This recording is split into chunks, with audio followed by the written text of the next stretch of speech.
What's up, everybody? Haven't played this game in a while. Understandable. Understandable.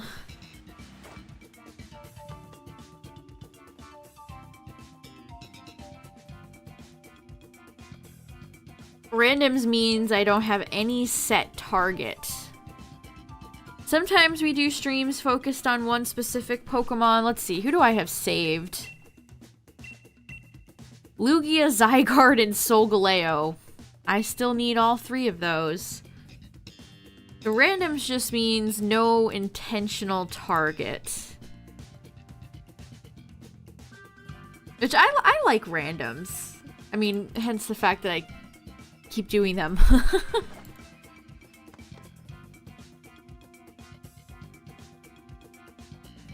We did a few streams where it's like going after specifically like Articuno, but I swear I have more success getting shinies and randoms. No joke.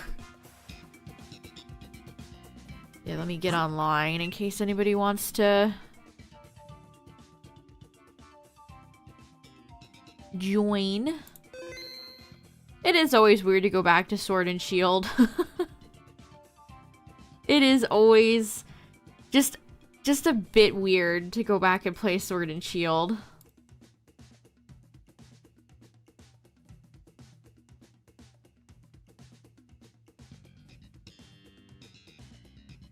Even like the Ycom and man, I don't know who this 8-bit king.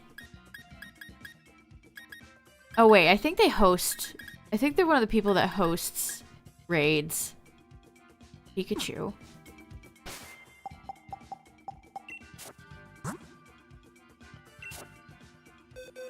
But yeah, back in the Sword and Shield days, chat, you had to do like friend code shit just to just to do raids. I'm glad they got rid of that. Terra raids aren't perfect. But I'd say there's some good quality of life things that they added to it. Alright, let me get out of these. Go back to the Dynamax boxes. They look weird now. Maybe I should fix this. I had some Masuda Pokemon hiding in here that didn't really belong.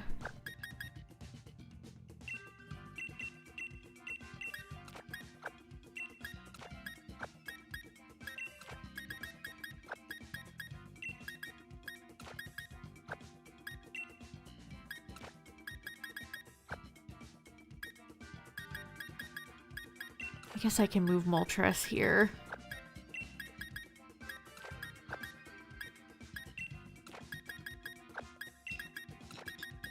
There, that's better. A little bit. I mean, it's fine. So our last legend was Tina. But here is the list of everything I still need, which, that's a lot. There's some really annoying ones in there, like Palkia, Kyogre, Zygarde, of course.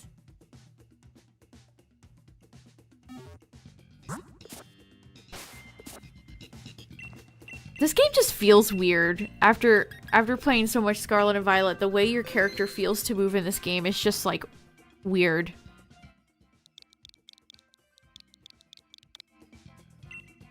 Yeah, if anybody wants to join up, feel free.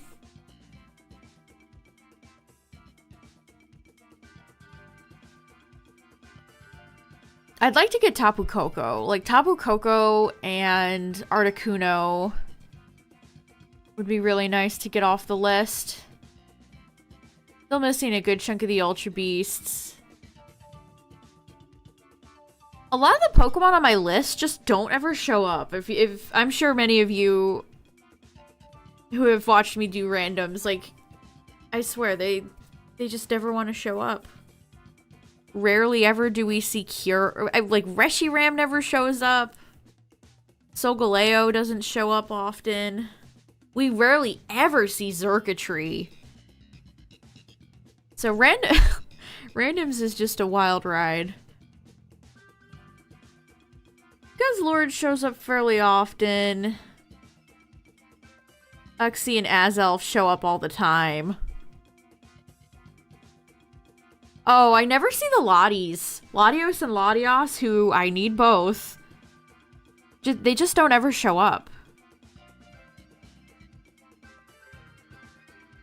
And I don't know why. I do not know why that is the case.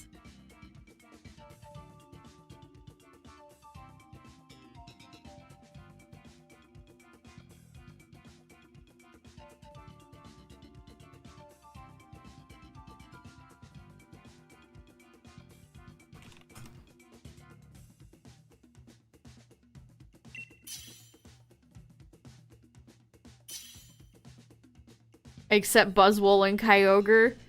It's a process. It is definitely a process.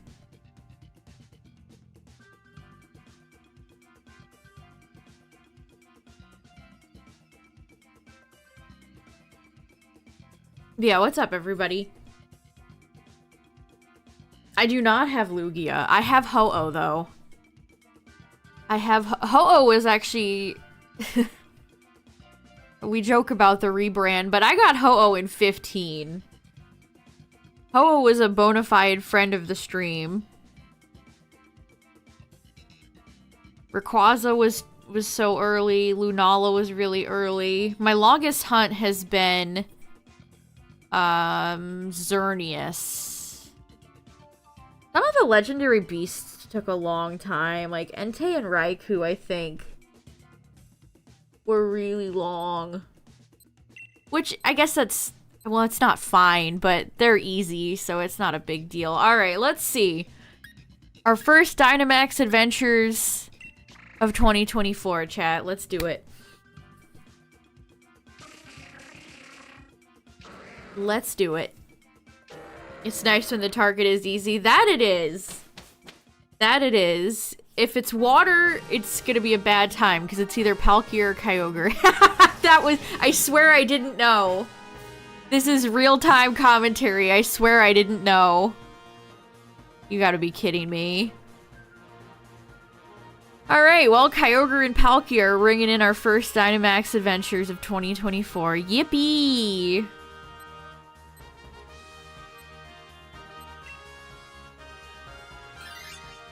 We can get Tox and whatever that electric Pokemon at the top is.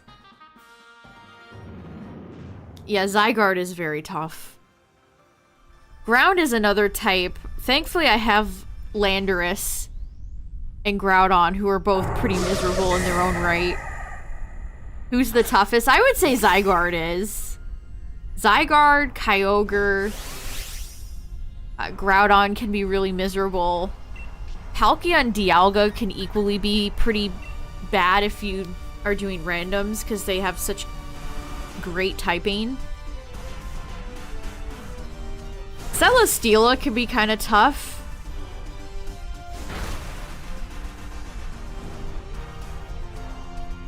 Who else, chat? Who else is really tough in Dynamax? I can't think of anybody else I would classify as... It kind of depends. Like, sometimes we've even lost to, like, Articuno.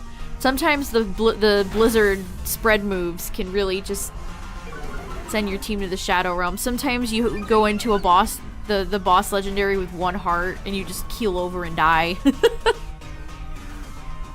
Sometimes it just be like that, you know?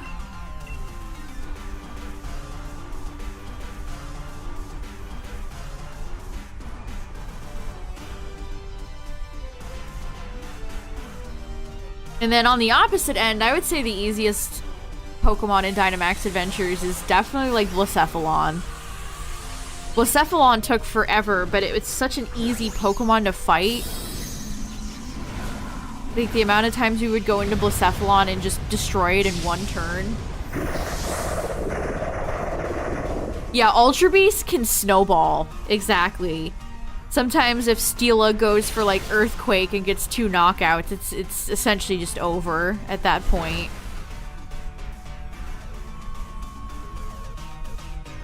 We've lost a few to Kartana, too. Like, Kartana immediately folds. Origami pun. Unless you have a fire type. If you have a fire type, Kartana doesn't even want to look at it. But if you don't have a fire type, then Kartana can be a little sneaky.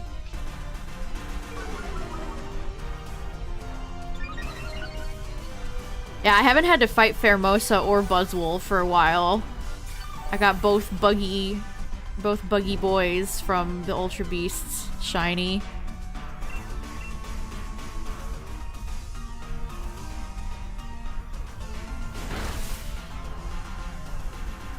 I feel like Uxie, Azelf, and Mesprit are all really easy. They do try to be sneaky though, because Azelf has Dazzling Gleam. So if you load up on a team of all dark types and then Azelf busts out the Dazzling Gleam, it can punish you.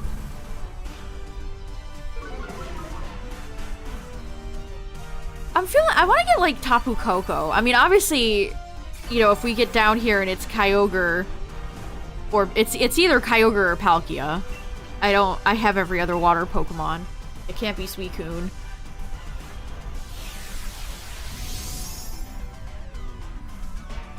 Kyogre would be amazing because I already have Gordon and Ray.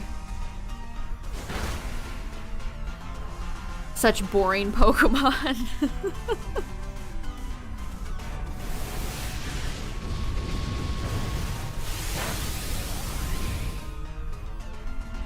I think it's so funny that in PLA they were like, instead of giving a Gen 4 Pokemon legendary anything else, let's give them the world another genie, you know, from Gen 5.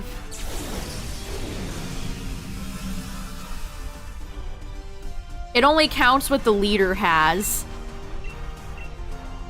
The person who assembles the group, it always goes by... You know, they don't ever explain any of this. Oh, damn. That's unfortunate. They really don't explain any of this.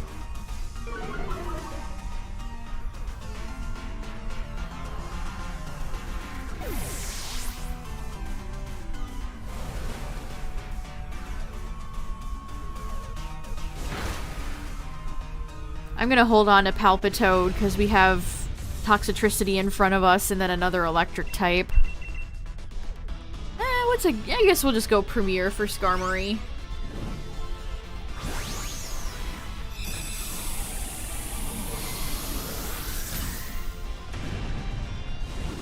Yeah, the worst part about Dynamax Adventures is when you have to fight with the NPCs. Sometimes the NPCs just play so terribly that it feels like they're sabotaging you. It feels like you have an imposter in your party.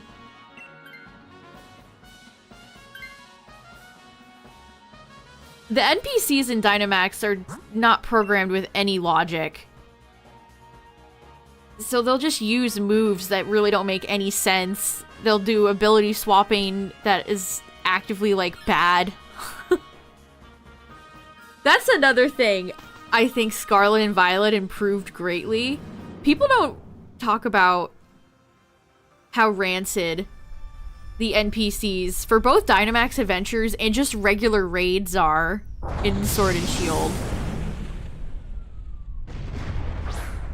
Like, one of the characters for regular raids in Sword and Shield will just bring a Magikarp.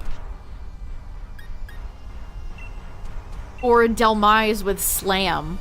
Like, they're terrible. They are actually horrendous.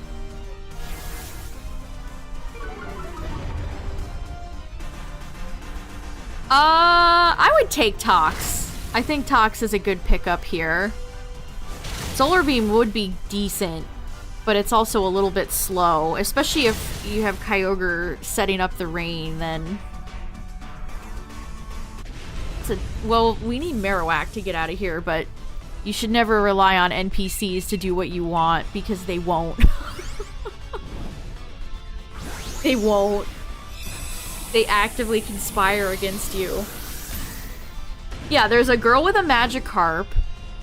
like I said, the Delmise. They almost all of the NPCs Pokemon have low accuracy moves. Like, I want to say there was a Pikachu with Iron Tail.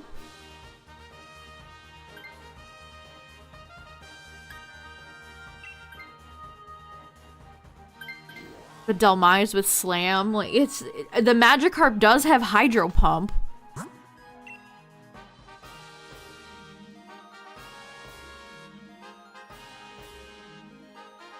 And of course, Sword and Shield raids are not guaranteed catches. Terra raids, you just won and done. If you win, you're in. If you win, congratulations, you get the Pokemon. If you beat raids in Sword and Shield, you're still relying on whatever catch rate of the Pokemon you're doing the raid with.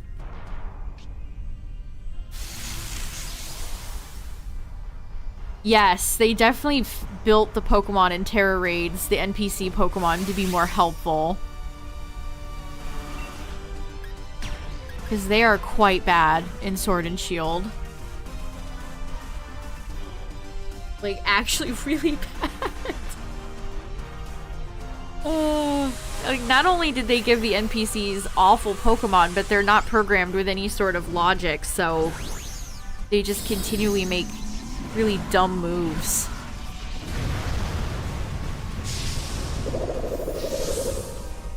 At least I get to use my dear friend Palpitoad. Palpitoadus. A Pokemon I've gotten shiny from Dynamax Adventures many times. Joyous Palpy.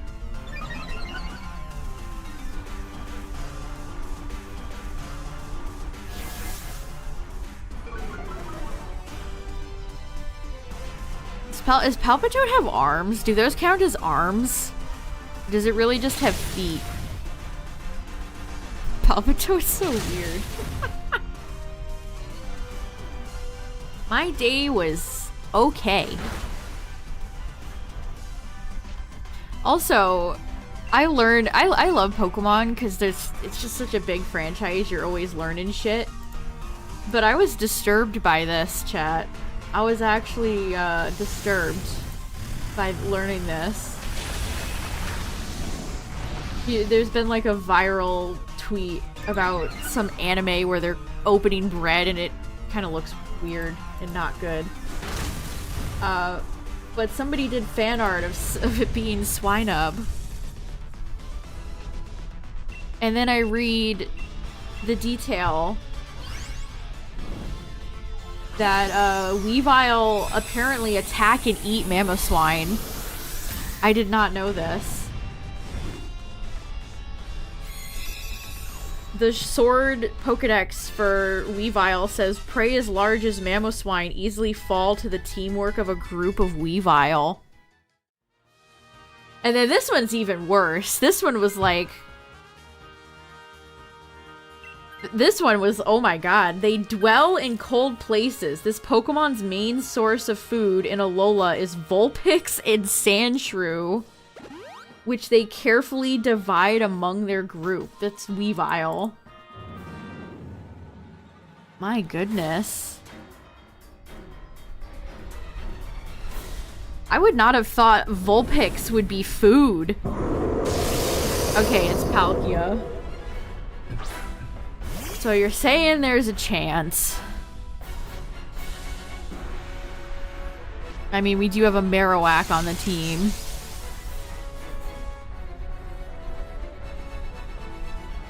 Yeah, today I learned that Weavile apparently hunt and kill many different Pokemon. I did not like to learn this. I did not like learning that information.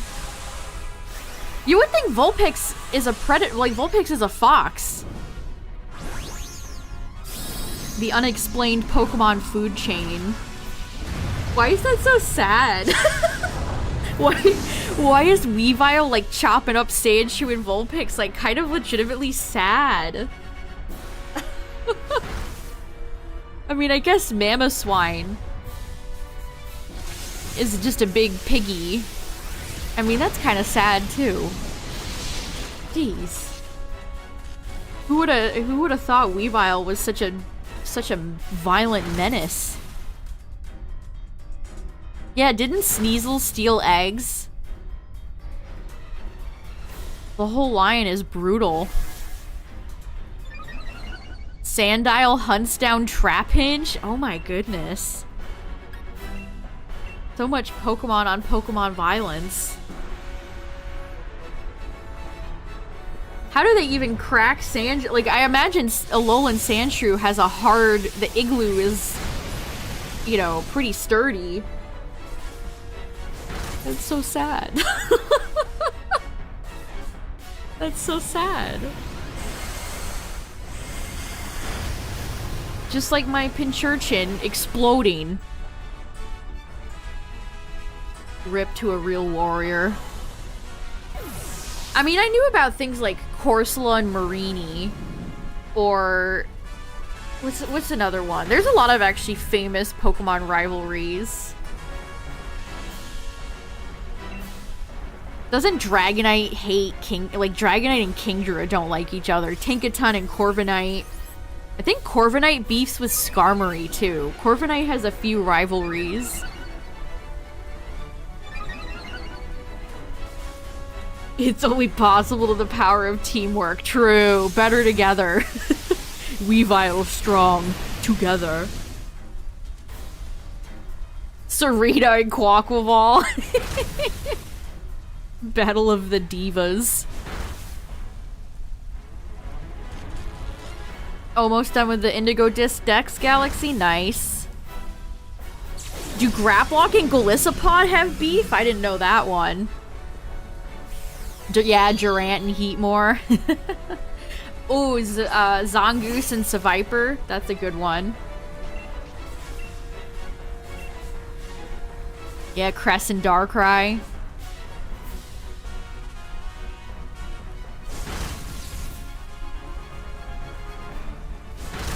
Caitlyn going in with the big Hyper Beam. Ah, see, they give Palkia. They gave Palkia Surf. Mean. Evil. Oh, come on. Pincurchin for the win! Oh my god, we won. GG. Let's go! Ooh, it's satisfying to beat Palkia.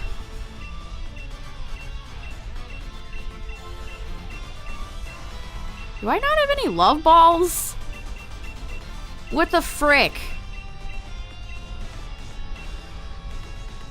Where's the Pokeball lottery thing in Sword and Shield? They make me go to the Scam-O-Matic.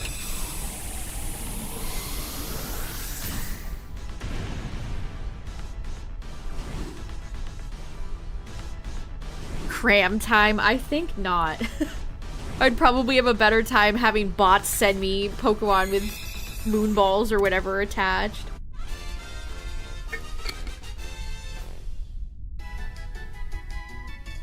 Alright, let's see. Nope. Nope. No. Dang it. Man, if I got Palkia for the first Dynamax of 2024, I would have popped off. It also would have been really nice to get Palkia done, because I have Dialga and Tina. Hell. Do I have any Pokemon holding anything? Huh, Tina has the orb.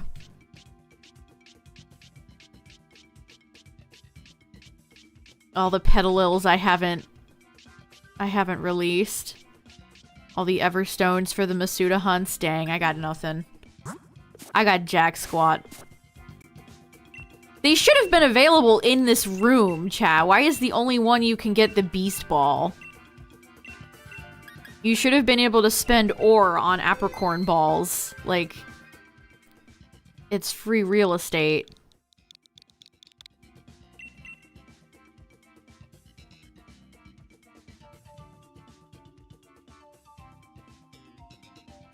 You've yet to get a Poke... Oh, no. I haven't really tried it much. I fully upgraded the thing, but I haven't actually spent a lot of resources on it yet. I don't know, maybe I'm just conditioned to save apricorn balls, but I really don't use them that often. I probably would, though, if they were more readily available. Yeah, code is on the screen if anybody wants to join. Feel free.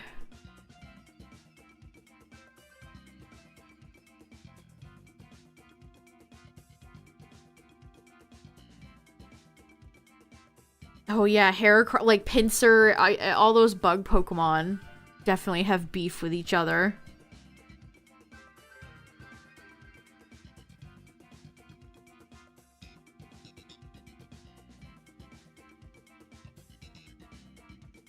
Now you can get... It really is crazy. Like, I did Masuda for Chespin and Froakie. And Mudkip and Trico.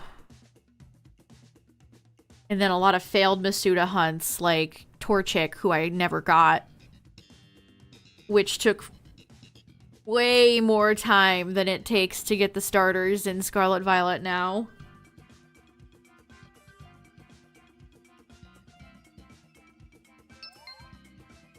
Which I don't, like... I'm glad that the starters are in there because Masuda is so miserable. Being able to actually complete all the starter lines, like, fully and not just hatch one of them and be like, alright, well...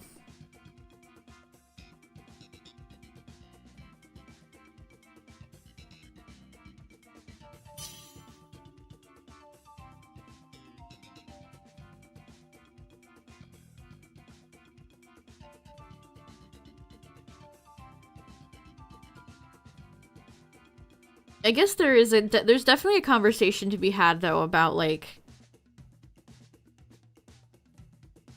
shiny hunting becoming so easy. I mean, all the starters I've gotten, I don't think have I even used sandwiches for any of them? Take Jinx. Jinx is one of my favorite Pokemon in Dynamax. She's great. Barrascuda eats Wingulls? Ugh. That's weirdly upsetting. What an awful, what an awful Pokemon fate.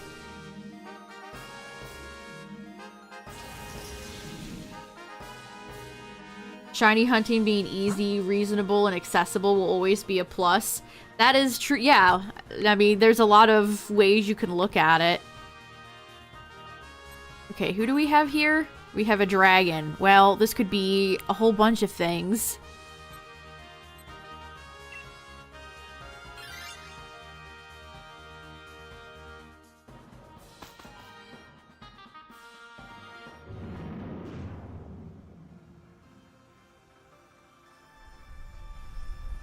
I definitely think there's a line, though. Like, it's still called shiny hunting. There has to be a... The hunt, at least for me personally, is part of the point. Not to blah blah blah, if everyone's shiny, then no one is.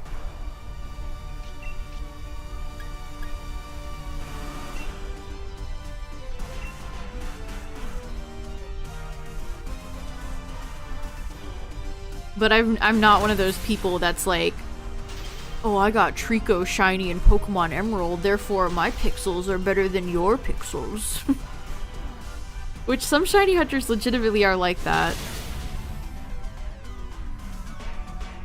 At the end of the day, I don't care. You do you. Hunt whatever your little heart desires.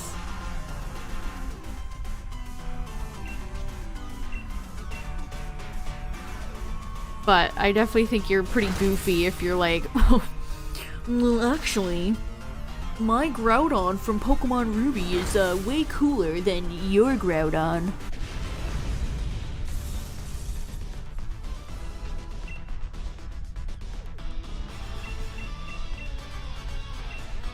I think I have Haunter shiny from this. I don't actually remember, though.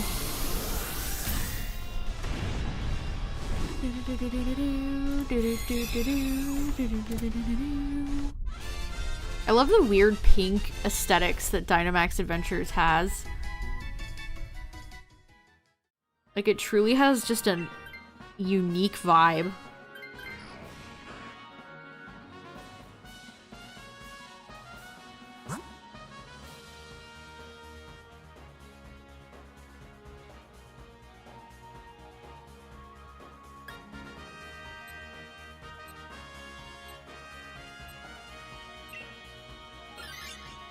All shinies are special? That's definitely person to like subjective. Like for example, I don't consider my Pokemon Go shinies in my shiny living dex, but some people do. So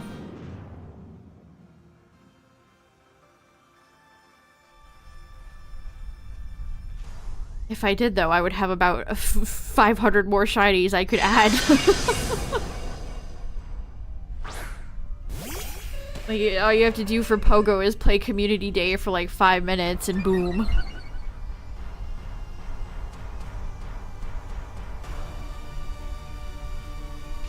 Pokemon being enemies in the new decks.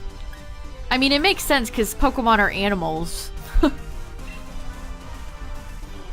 That's just one of those things that I feel like makes sense.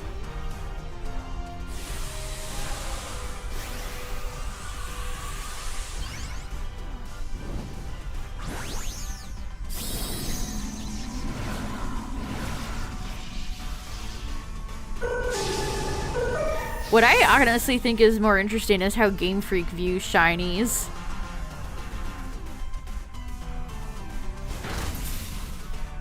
Because it's something they obviously think about. And then there's, of course, that, like, infamous... I saw some people talking about that Masuda quote today, which apparently it's been translated from French into English. Like, it's kind of been not translated properly. But the way they view like shiny locking legendaries is just interesting.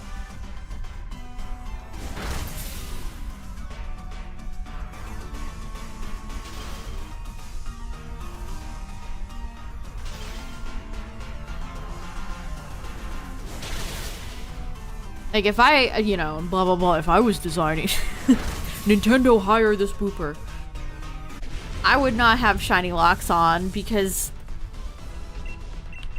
your chances of getting, like, let's pretend Zacian or Zamazenta could have been shiny. Like, your chances of just playing through the story regularly and encountering the legendary of the story actually being shiny is so astronomically not good.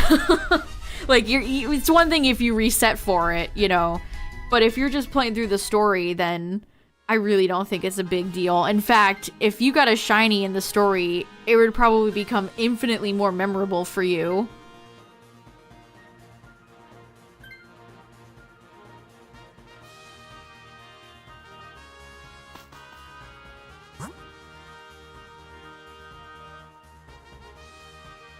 Yeah, that's exactly it, Midnight. They want to adhere to their own crafted lore.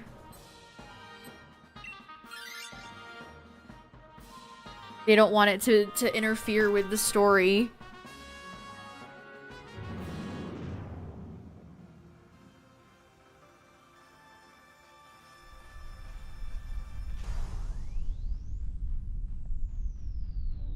Which, I don't know. Would it? Would it really? It would be one thing if the model in the cutscene was shiny. But that's never the case. They don't ever. That's never how these games are programmed. So I guess it would be. I don't know. Shiny locking legendaries, I just think is kind of goofy, unnecessary. There's also a part of me where it's like, you know, we're paying for this product. Why you guys gotta be anti-fun about it? Especially with like the DLC where all the new legendaries are locked. I've seen so many people be like, well, I'm just not gonna buy your DLC then. And I think people are totally valid for that.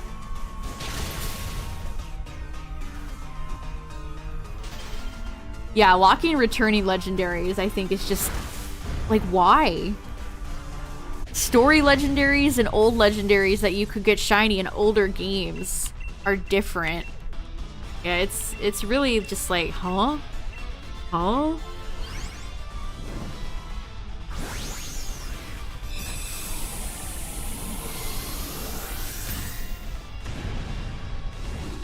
I mean, they haven't been doing that for the past several generations. That's, I mean, you know, we're playing Sword and Shield right now, where all these legendaries are not locked.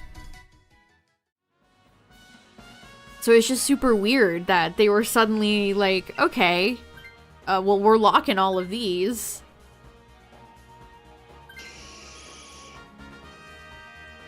Like, that has not, for many generations, they have just, that's been a thing. They're like, here, here's all some old legendaries, but you can get them shiny now. But for some reason with Indigo Disc, they were like, no. Oh, no. Mamma mia. That's a spicy Zygarde. When the world needed a wide garter the most. Okay, Porygon got... We do have 4 Pokemon. Does Porygon have an access to an ice move? It does. Uh-oh. Wait just a second. I could try to Lovely Kiss, but if I miss, that would be unfortunate.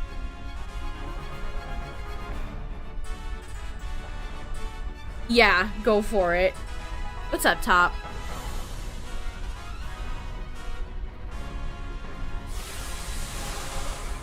We don't have a wide garter, but we have the next best thing. 4 ice attacks.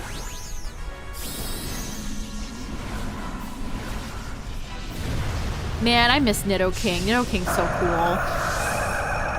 I really wanted Nidoking and Queen to come back to Scarlet Violet so they could have new models. Aw, I missed. Damn.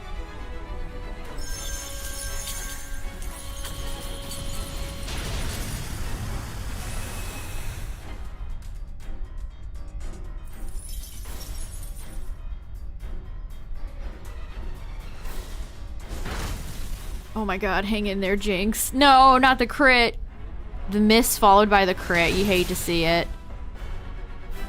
Freeze? Ooh, the ice setup really helps Vanillish too. Oh my god, we got it.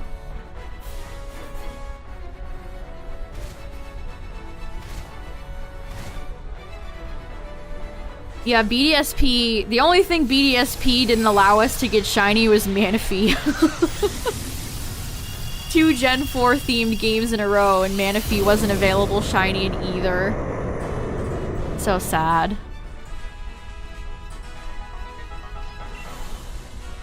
This is such a neat Pokemon. I really like Zygarde.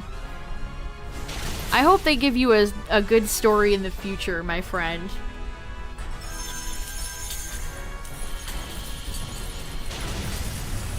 Actually, I have a few Zygarde figures. I have a little tiny mini Zygarde collection. Are you kidding me? That thaw was too fast. Also, look at the size difference between Nidoking and Zygarde. Big legendary Pokemon are always undersized when they Dynamax.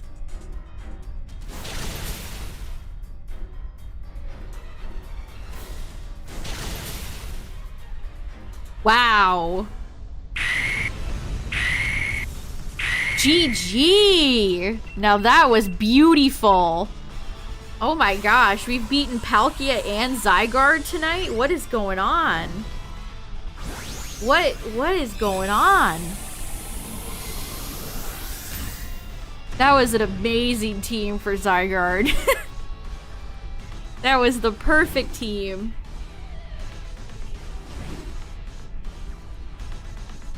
All right, what do we got? What do we got? There ain't no way. Nope. Nope. Nope. Aww. No, you're not Crest. You're not Minty Fresh. Yeah, the download special attack from Porygon was actually really clutch.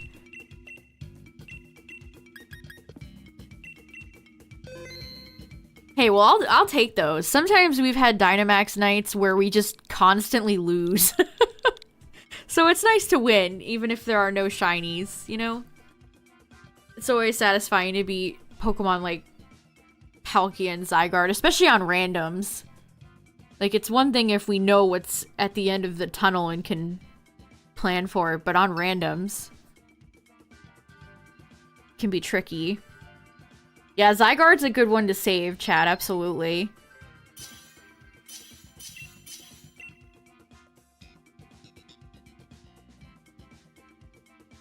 Gourgeist, Lilligant, Hawlucha. I'll pick up Hawlucha. Gourgeist kind of stinks. Mystical Fire can be decent sometimes, I guess. Oh, Kingler's a good one.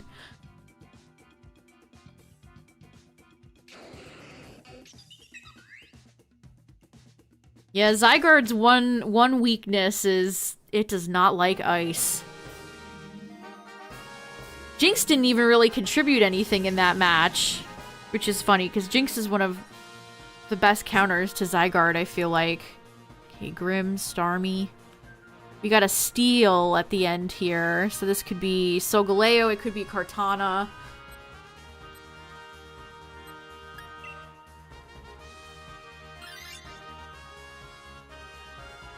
There's a few Steel friends left. Yeah, Heatran. We have not seen our friend Heatran in a while. I did like a month last year where we just focused on Heatran and it never showed up shiny.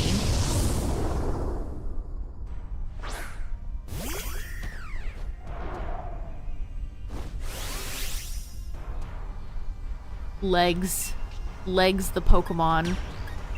Sure, we'll go for it. Hawlucha's so cool.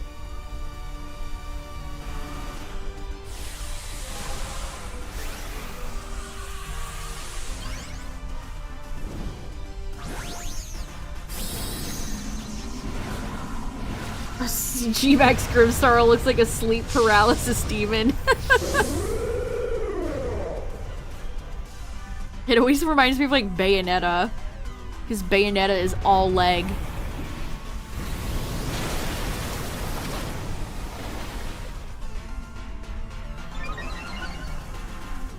You gotta talk to the lady Midnight, and then I think you can input a code.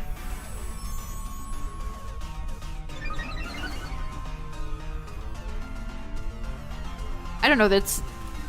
A lot of people ask that, and it's like, they really don't make it intuitive. Ooh, that was spicy damage. Grimmsnarl has humongous legs, and then Hawlucha has tiny ones. Oh my god, Kingler hung on. Yeah, make sure you're online.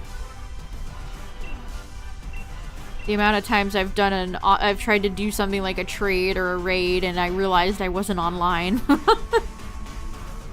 Oops. Ooh, nice. The Pollen Puff support. I'd love to see it.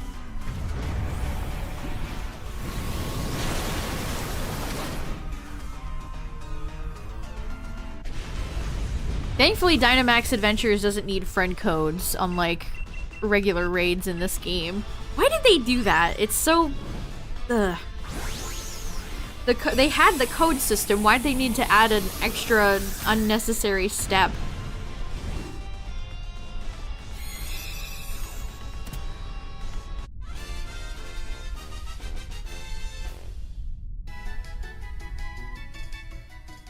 Like I said, Scarlet and Violet Terror raids aren't perfect, but they did make a lot of improvements.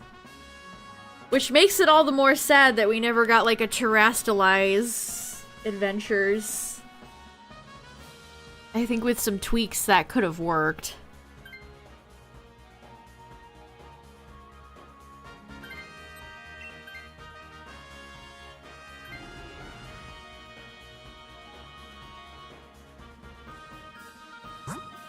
I would really love to know why they decided against doing Terra Adventures. Honestly, like, I'm very biased. I don't like static encounters. I think they're really boring to shiny hunt, but I just think that's kind of, like, anticlimactic. Like, it's just lame. Getting them through a multiplayer thing that's actually pretty fun is way more exciting.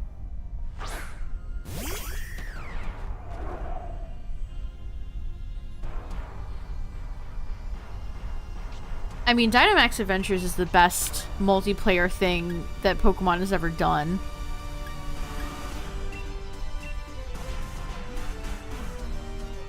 It's Flareon.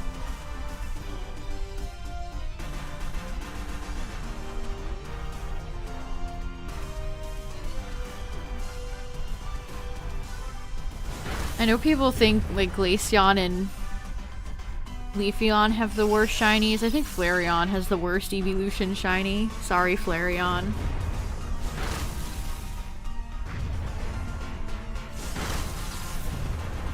And it almost broke you. You same. I did Registeel in Crown Tundra for 800? I think I was almost at 1,000. And I hated it. I really do not like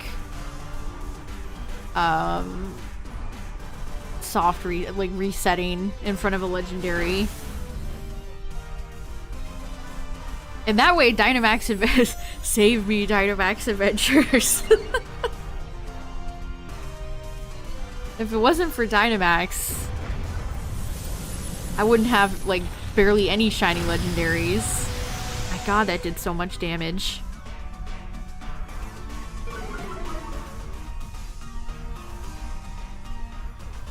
Yeah, every now and then, you know, people come in and are like, I'm over 10k for a hunt, and it's always just like, no! That sucks so bad. That's always just like, oh no, I'm so sorry. I mean, if you want to.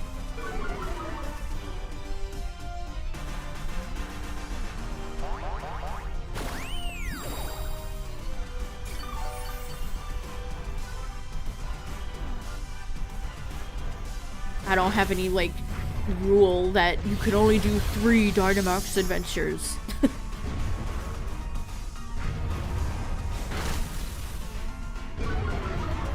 It's usually just first come, first serve.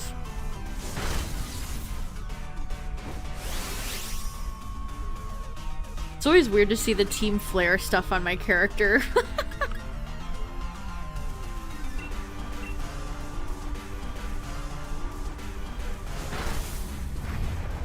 Hang in there, Halucha. We're actually pretty weak against Flareon. Uh-oh, that's gonna hurt. Okay, wait, that wasn't that bad. Everybody took that just fine. Never mind. Never mind.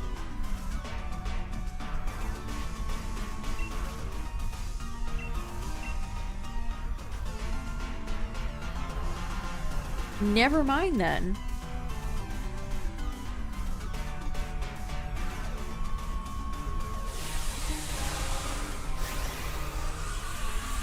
Which Legacy Team fashion items were better? Sword Shield or Scarlet Violet? Oh, Sword and Shield.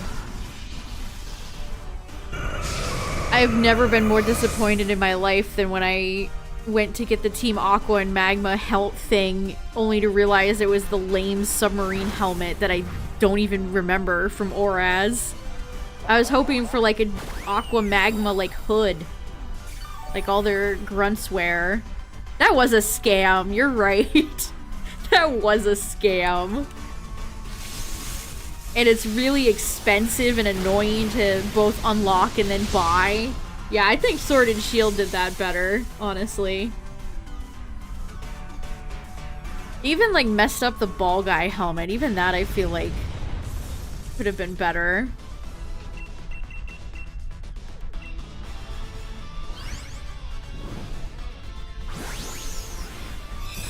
Yeah, you couldn't even preview the item, exactly. Atticus is a scam artist.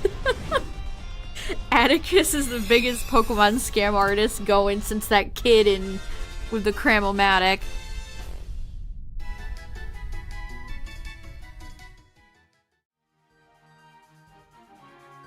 I felt like I was being gaslit. I'm like, oh boy, Team Aqua and Magma.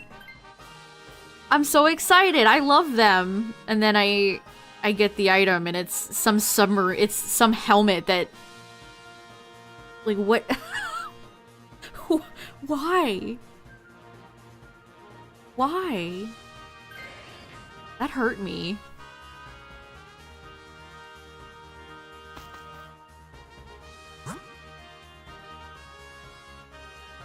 Alright, I'm bringing Flareon just in case this is Kartana. Kartana...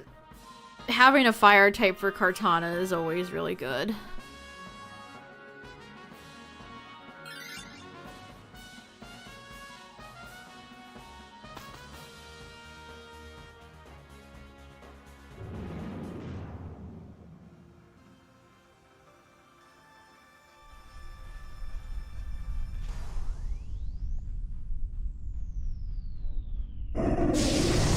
It's our friend Glalie, everyone's favorite Pokemon. If they had a Team Aqua outfit. I know, I was legitimately excited. I did not know what it looked like at first. I was like, oh my god, they actually have Team Magma and Aqua stuff? That's so cool. Oh wait, it's just kind of a no featured helmet.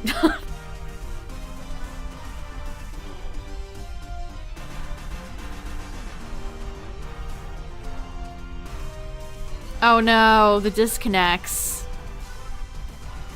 Yeah, sometimes that just happens. You hate to see it. We might be frozen here.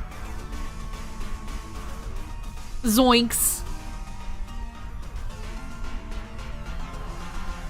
We'll see if the game will recover itself.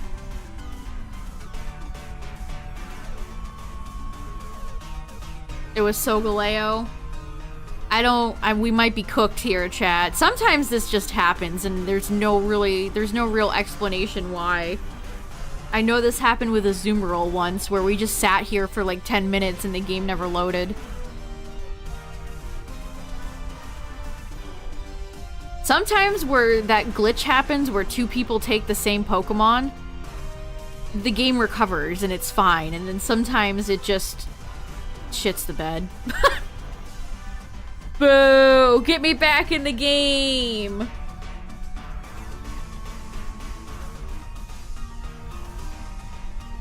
Put me back in, game.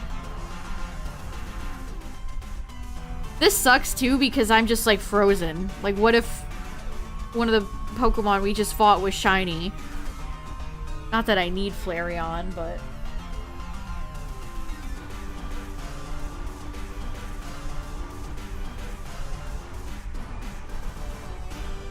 That graphical glitch that where two people take the same Pokemon has happened a lot. Like I said, sometimes the game can recover and sometimes it just explodes. Help. Help. Get me out of here. Like, why does it just freeze me? Like... What?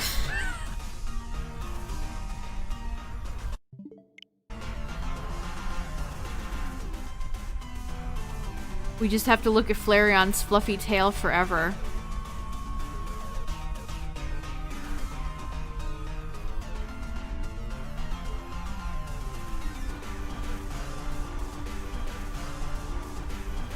You gonna load in game, or is it just Jover?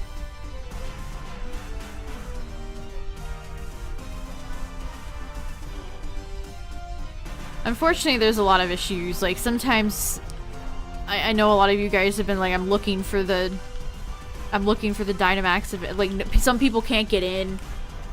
This just happens.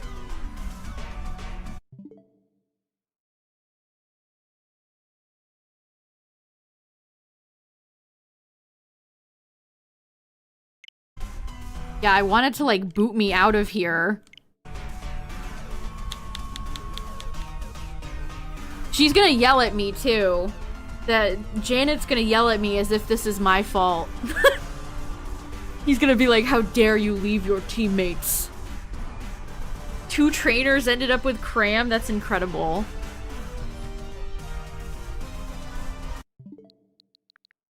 Save me, Mario. Mario, save me. Yeah, I think it's just over. Well, that sucks. Thanks, Masuda.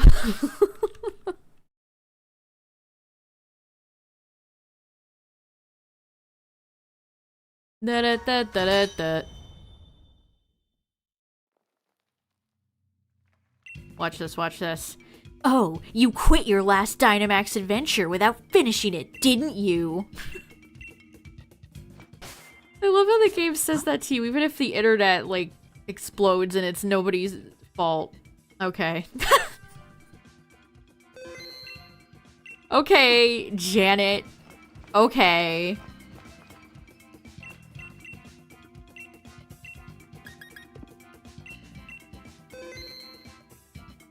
I hate her for that. Me too. Like, maybe it was a bit too much nuance to ask for them to write in a line of dialogue that's like, oh, it looks like you got disconnected. I'm sorry. Oh, it looks like our servers are held together with paper clips and glue. I'm sorry. Ay, ay, ay. Did I get online? I think I got online.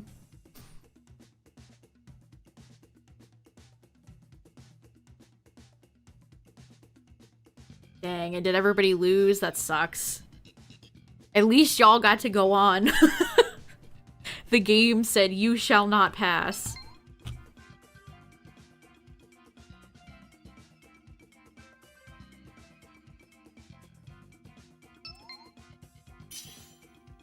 Alright, well. Try again. Solgaleo would have been nice, but our team might not have been able to do it.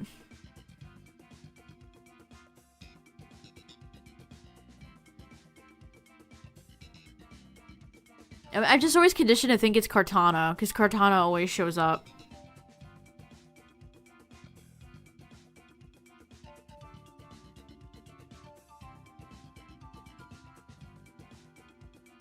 I'd like to get Nihilego done, speaking of Ultra Beasts.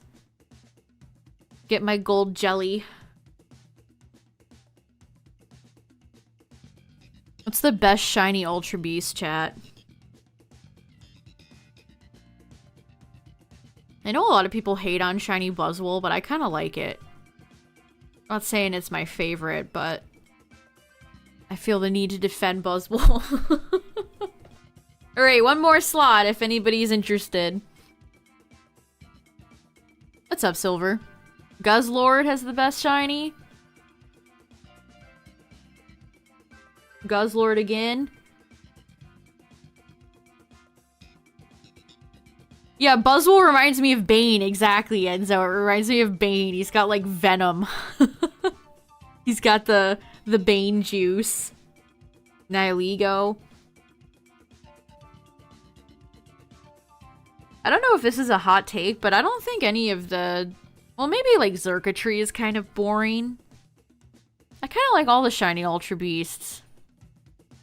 There isn't one where I'm like, ugh. Poipole, yeah.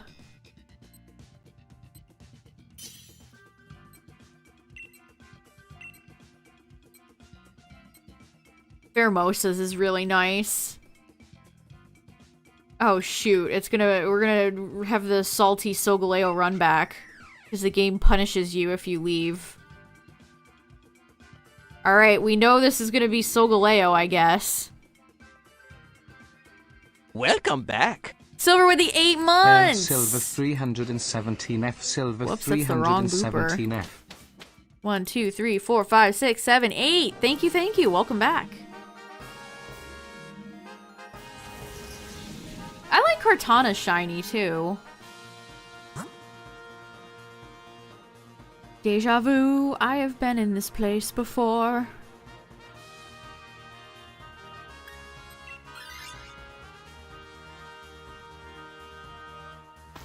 I like Blacephalon shiny. Stacka's isn't bad either. Actually, I really like Blacephalon. Learning that it had eyeballs on the side of its head that blink was fun.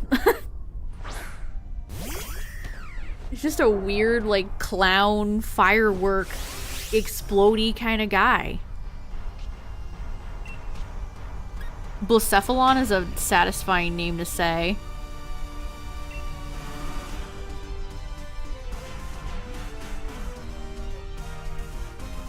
Celesteela's isn't bad either. Celesteela is such a weird Pokemon. I know all the Ultra Beasts, the point is that they're supposed to feel otherworldly, but Celesteela might be the most otherworldly of them all.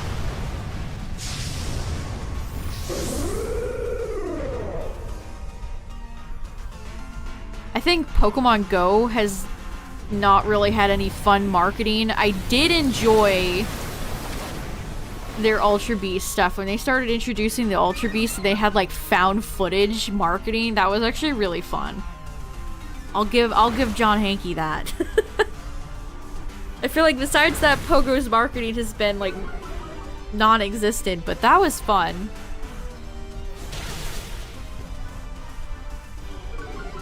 Pokemon and found footage actually go really well together.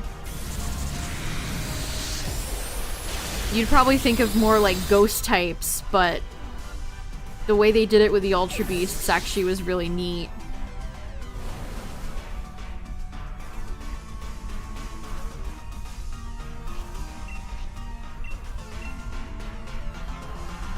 The Hisui Zora, oh man, that was a good one too. Remember the Galarian Ponyta 24-hour stream? I was kind of sad they didn't do that again for Scarlet Violet. Where's the weird 24-hour stream? That revealed Impidimp too.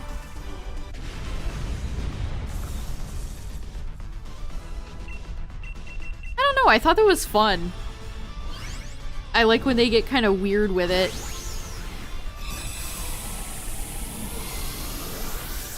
Yeah, I'm trying to remember any of the weird Scarlet and Violet reveal marketing. I remember what they did for Hisui Voltorb. What was Sir Fetch, Tyler? I don't remember.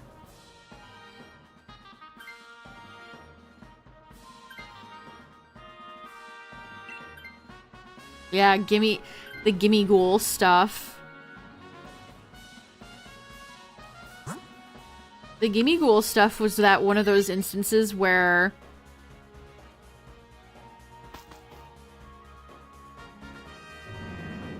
they gave Jacques and Professor Willow voice actors.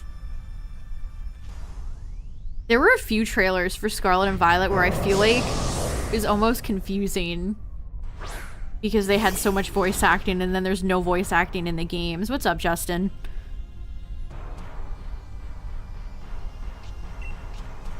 I feel like a Selgor would have been a better choice, because does Flareon really help us here?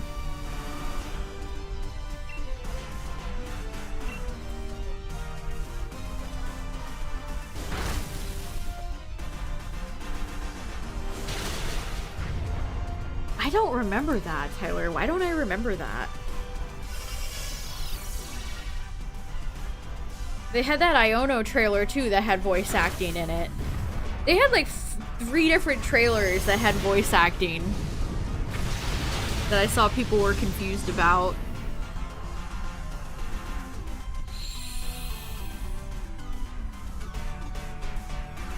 Well, this is going great. Just as long as we don't disconnect, we can get a fresh round.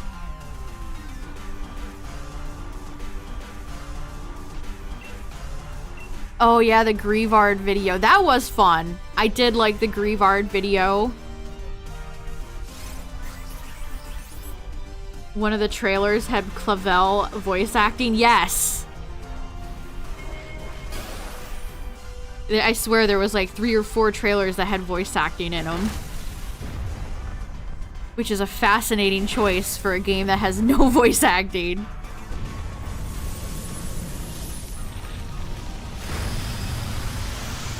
It's like, what a weird decision. Did marketing just like not know?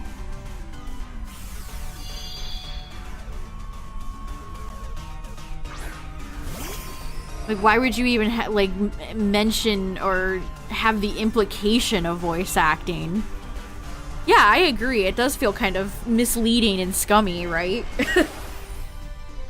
It's almost kind of like, here's what you could have had.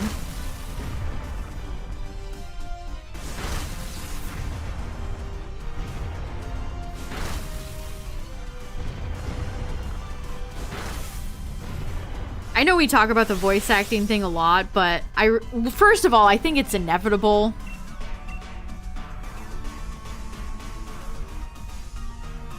But also, I don't know, I saw a lot of people saying the scenes with like Kieran in the DLC felt kind of empty without voice acting, and I understand what they mean. I don't know, I kind of wish they would just get it over with. It's gonna happen eventually. Just do it.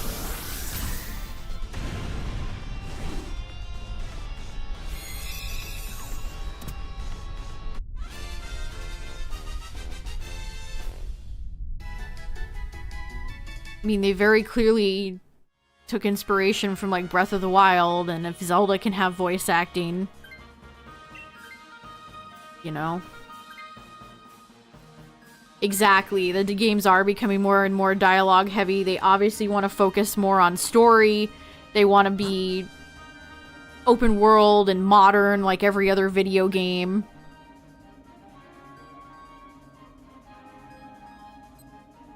Who is that? Oh, it's Pukabuku, I think.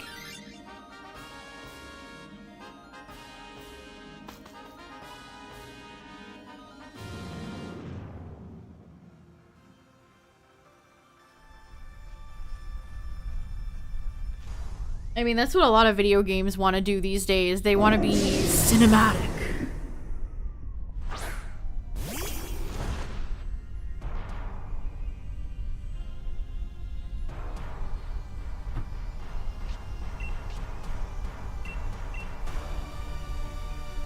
I would hope they wouldn't hire anybody that voice acts in the anime.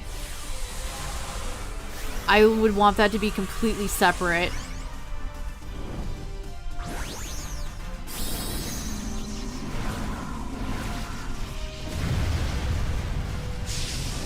Yeah, it's like voice actors don't, you know, they're not like Hollywood actors, but also if you think about how many languages Pokemon has to be translated in, that is a lot of people that you would have to cast and hire.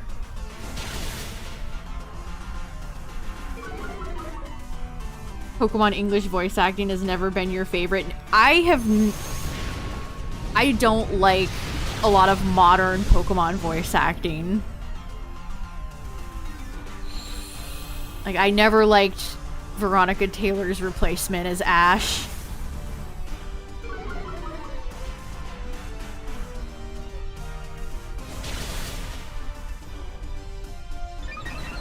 Say what you will about a lot of all the weird meddling that 4Kids did, but I feel like they had a good solid group of voice actors.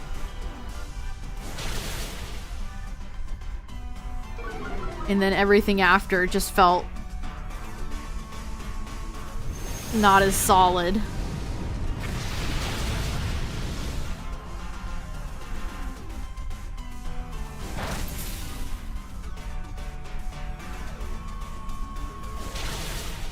Yeah, like, it's hard to top people like Eric Stewart as Brock and James and all like the original Professor Oak, like all those original voice actors. I feel like did a good job.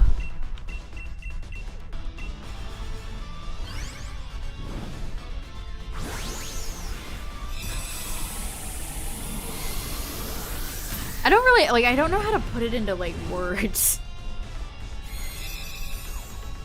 Like, obviously I have a lot of nostalgia for the 4Kids voice actors.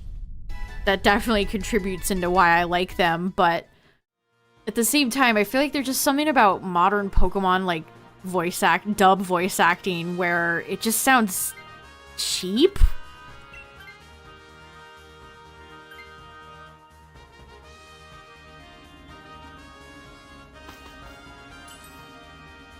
Yeah, a lot of people don't criticize Japanese voice actors because they just don't understand the language. It's easy to criticize your own language. Oh, look! It actually was Kartana. They did a little switcheroo on us. Well, Flareon's here, so this should be very quick.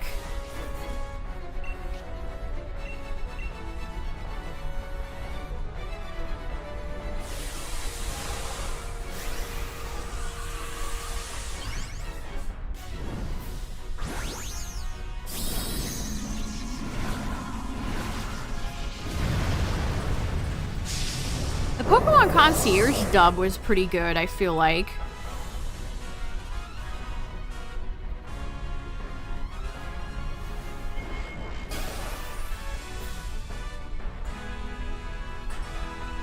Whoever the voice actress was for Haru did a good job. Giving Tyler a big surfer bro voice was an interesting choice. But I guess I didn't hate it.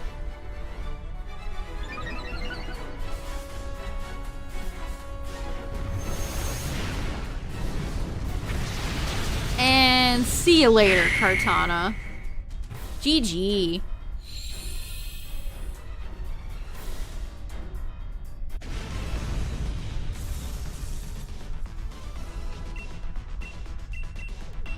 I actually do have a decent amount of heavy balls. Let's go!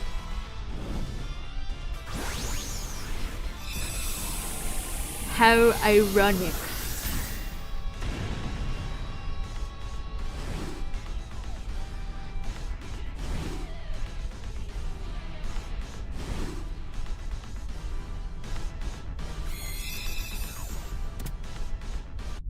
Get it? I used a heavy ball because Kartana's paper. Haha.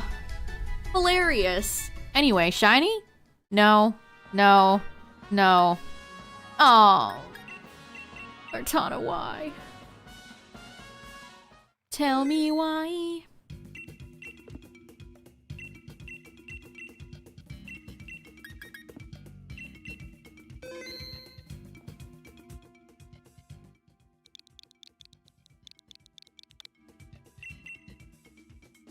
Well, minus the disconnect, we have been winning, so no shinies, but we're at least winning.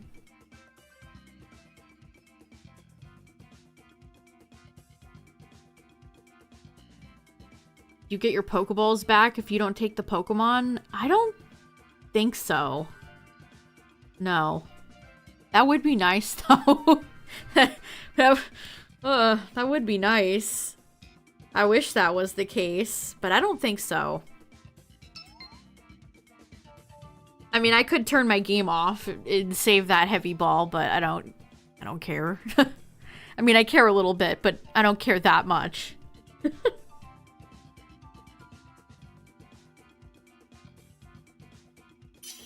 I don't run into Kartana enough to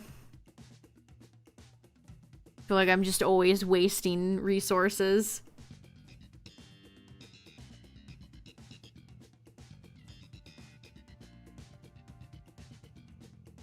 I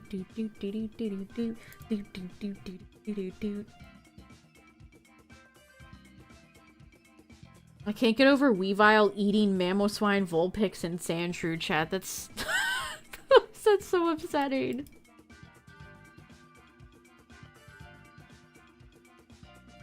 What a horrifying scene. What a horrifying picture that paints. Oh, what's up, to struggle? No shinies yet. We have had some good wins, though. We've beaten Zygarde, Palkia.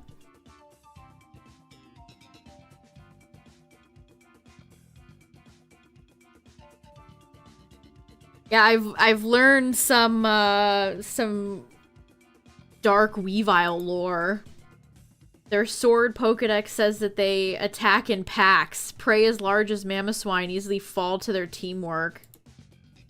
And then their moon entry says they dwell in cold places. This Pokemon's main source in Alola food source is Vulpix and Sandshrew, which they carefully divide amongst their group.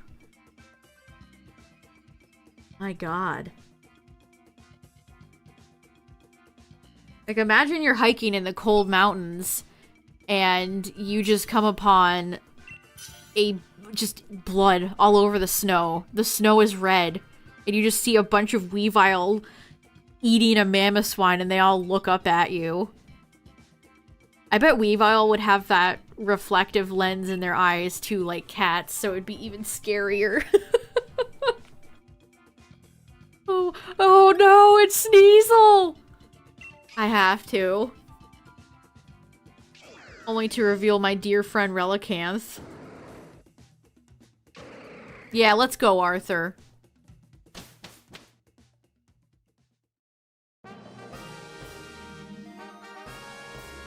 Well, Vulpix, I assume, would be a Pokemon mammal. That would be pretty crazy if it had blue blood. Maybe, like, Behem has, like, blue or green blood. What are we fighting? We're fighting Psychic. You know what? Taking Weavile wasn't that bad. Or Sneasel wasn't that bad.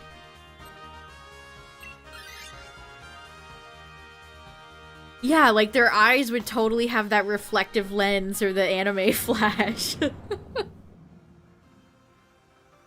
I know most dark Pokedex entries, so that one was one I actually did not know. Here, I'll post the context if you guys want to see it again. Poor Swinub. Leave Swinub alone. Yeah, Gen 7 does have a lot of particularly brutal Pokedex entries, you're right.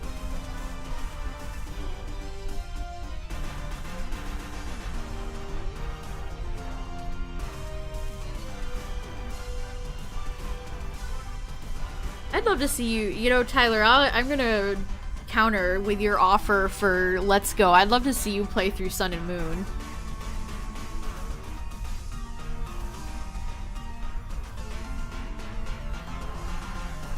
Swinub, no, leave him alone. he's just sitting there.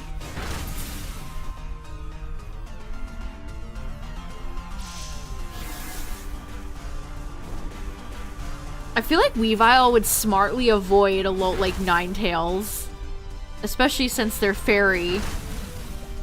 Maybe they try to pick off like individual Vulpix that are just away from the pack or whatever. I mean, foxes are solitary animals, I think. At least some of them are. Swinub goes Binub.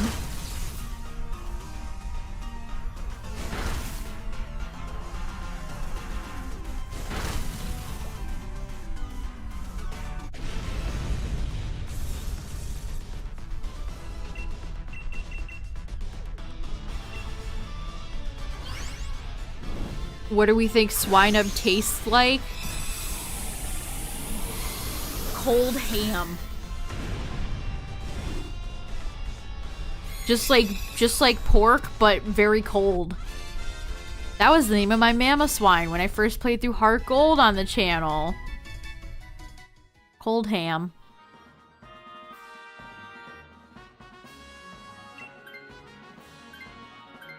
You gotta, man, those Weavile have to be brave. I imagine if one of them messes up, then, you know, Mamoswine is gonna gore you. Would not want to be on the receiving end of those tusks.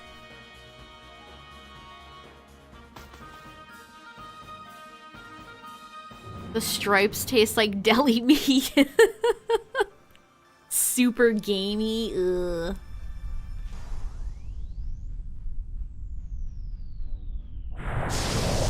to imagine a Pokemon like Farfetch'd is delicious, right?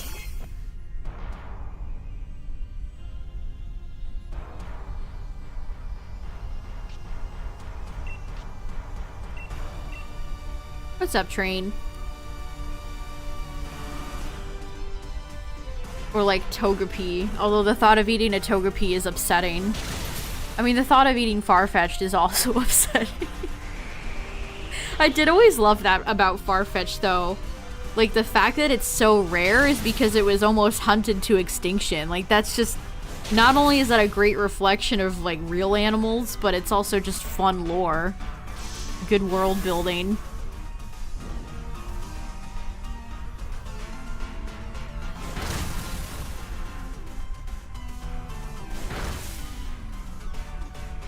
Even though it isn't tasty. Isn't, like, shark fin soup pretty not great?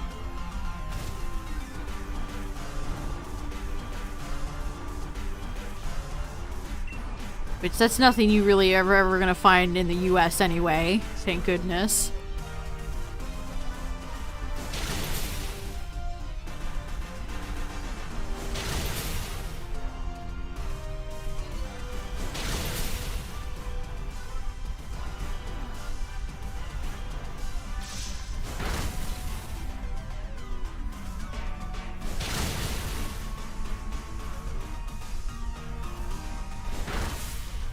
Farfetch has actually been stated to taste good in a Dex entry? That's funny.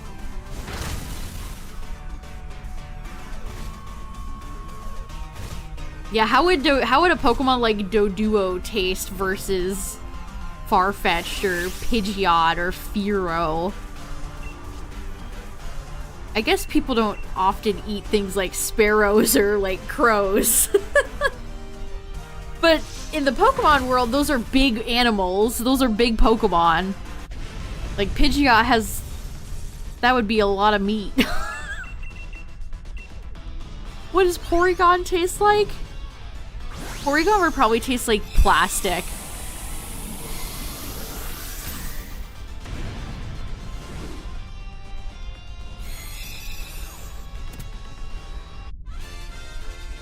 Yeah, the Slowpoke tail thing is pretty messed up. Like, who's the first person that discovered that? Who was out here chopping off Slowpoke tails and was like, I should eat this?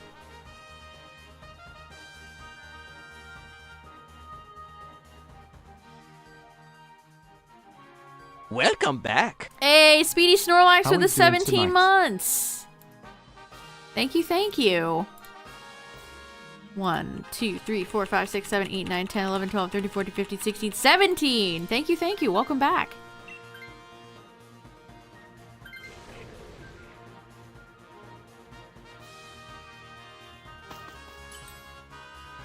Oh, Dex entries can contradict each other. You're right.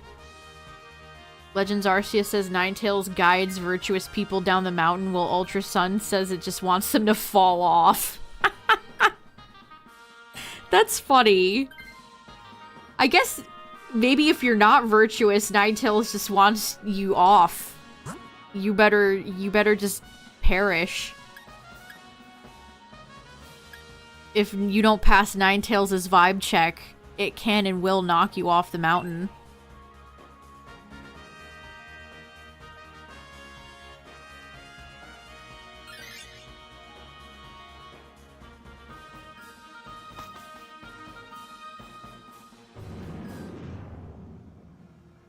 Ninetales and Absol kind of remind me of each other in that way, where they feel very, like, mysterious.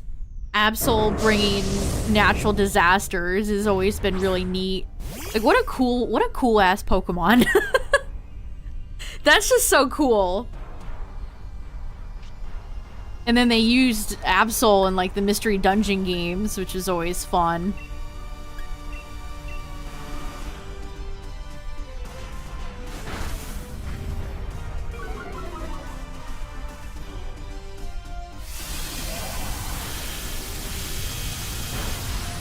Yeah, OG Ninetales is one of the coolest Gen 1 Pokemon. They really nailed what a neat Pokemon it is. Like, just, it has great mystical vibes.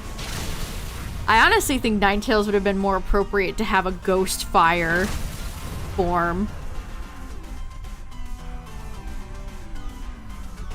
I don't know if I love Alolan Ninetales because they just kind of was like, what if we make it cute and fairy like an Evolution for marketing like it feels so like they crafted that. You know how I say Cinderace was crafted in a lab to appeal to little boys? Alolan Vulpix and Ninetales were crafted in a lab to appeal to little girls. That's the opposite.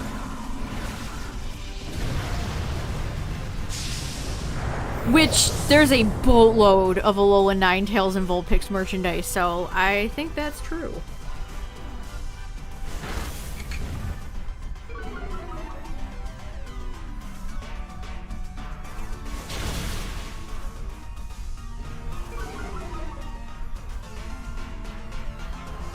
Yeah, Absol's just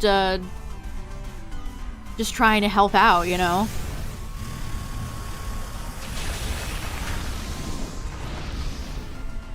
Yeah, I don't mind Alolan Vulpix and Ninetales, but I prefer the original. I don't know, that's an interesting question. Are there any forms that certain Pokemon have that you think surpass the original design?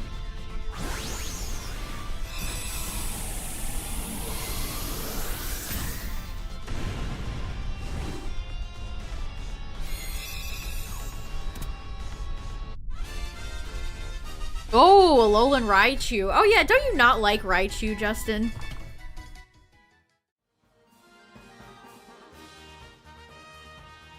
I like, see, but that's one of those things where it's like, I like both. Like, I love Alolan Muck, but I also like OG Muck.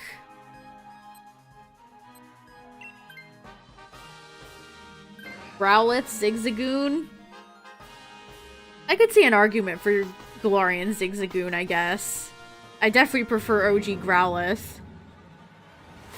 I am 100,000 million% prefer original Arcanine. Hisui Arcanine does... I do not like it.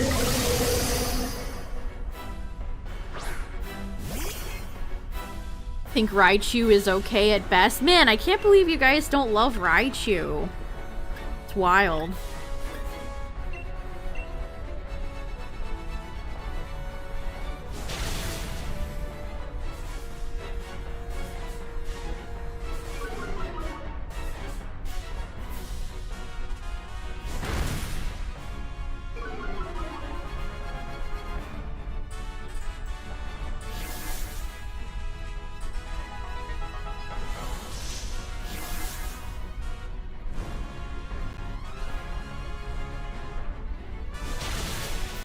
Galarian Zigzagoon is better. Shiny Alolan Raichu is awesome.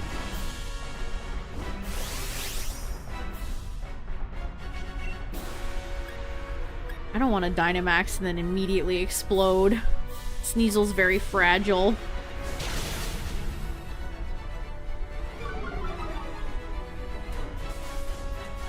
I'm trying to think of any forms I actually like over the original.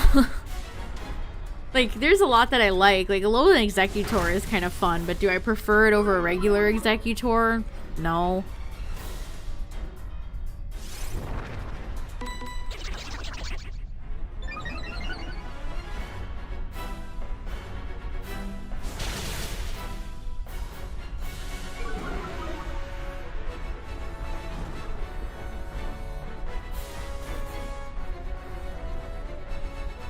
Wow.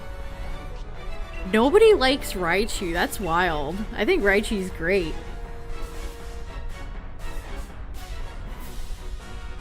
Oh, I do not like Hisui. Hisui, Voltorb, and Electrode are big misses for me.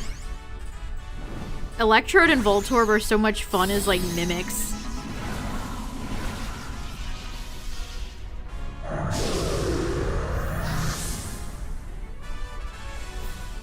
Hisui Arcanine's day in the spotlight is done. It's Incineroar time now.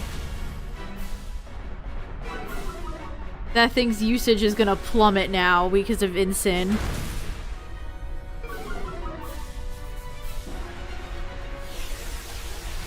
Man, there's no reality where I'd ever prefer Hisui Typhlosion over OG Typhlosion. Same thing with Sammy. Probably I don't know, I like Hisui Decidueye a lot, but...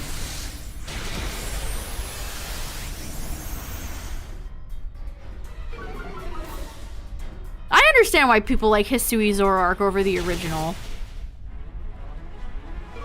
I love both, though.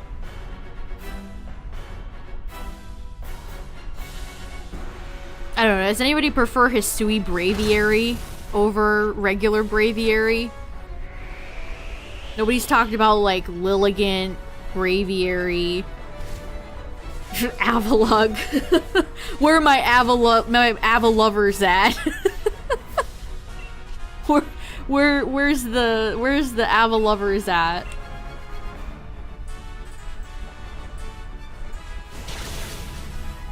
Hello.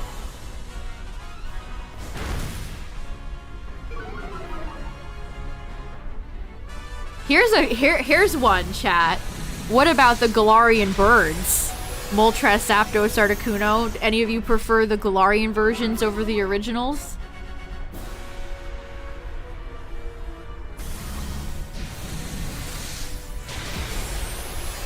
I don't know what the inspiration for Hisui Braviary is. That's a good question, Tyler. Like, I don't know why they made it psychic. You love them, but you don't prefer them? No, not even for Moltres? Oh, also GG.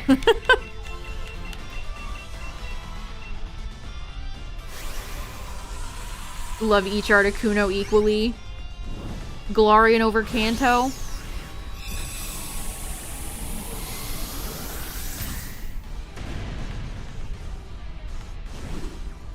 Ooh, lots of love for Galarian Articuno.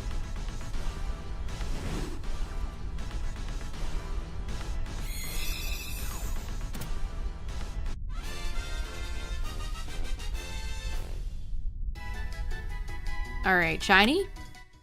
No. No. No. And no. Thanks for nothing, Uxie. As per usual.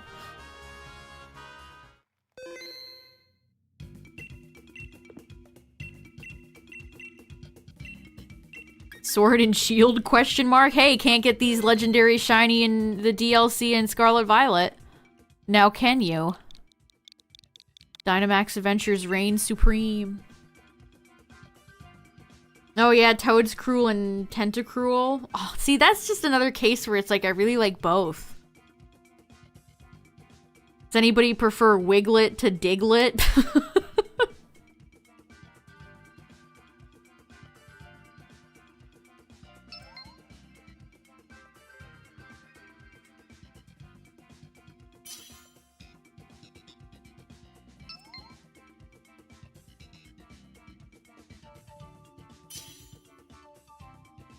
Toad's Cruel better than Tentacruel. Tentacruel better than Toad's Cruel. That's fun.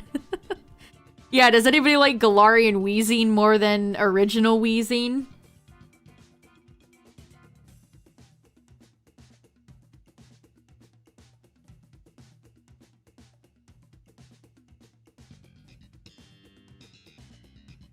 Or Galarian Mime over regular Mime? That's egregious. I don't know. Oh, I would very much disagree.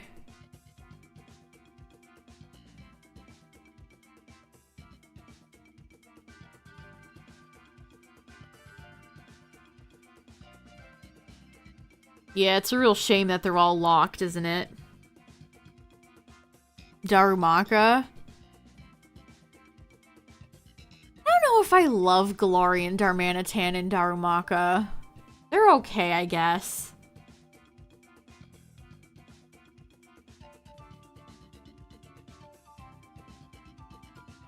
Slack off, nice. The Pink Sloth. That's a great shiny. It's a shame that Vigoroth and Slacking don't follow suit.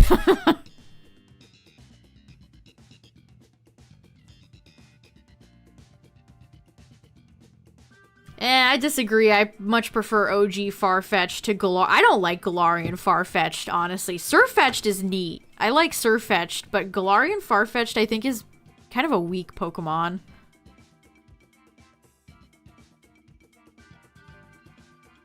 Yeah, the Slacking line is underrated. It's one of many Gen 3 Pokemon that don't get enough love and respect. Tropius, Kecleon, Spinda, Castform. I could go on. Yeah, I love Kanto Farfetch'd. Like I said, it has the fun, you know, actually fun lore where it was almost hunted to extinction, so that's why it's such a unique, uncommon Pokemon to find. Like, that's just fun lore.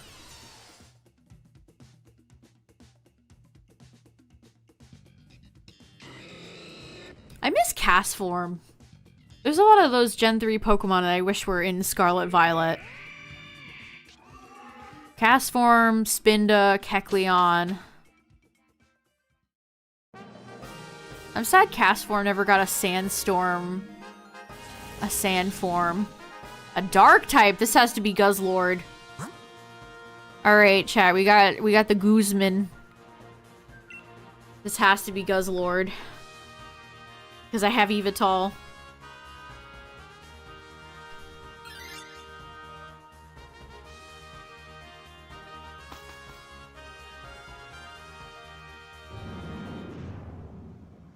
Yeah, I do like Sirfetch'd. I also think Sirfetch'd is a very appropriate sword and shield Pokemon, because, you know, it has a sword and a shield. I like when regional forms feel like they belong, which I'd say most do, but sometimes you have ones that feel kind of weird. I like Galarian Ponyta, but I mean, you all know my distaste for Galarian Rapidash. Yeah, no regional Aegislash. That's a design I would be nervous of them messing up. Aegislash is such a great Pokemon.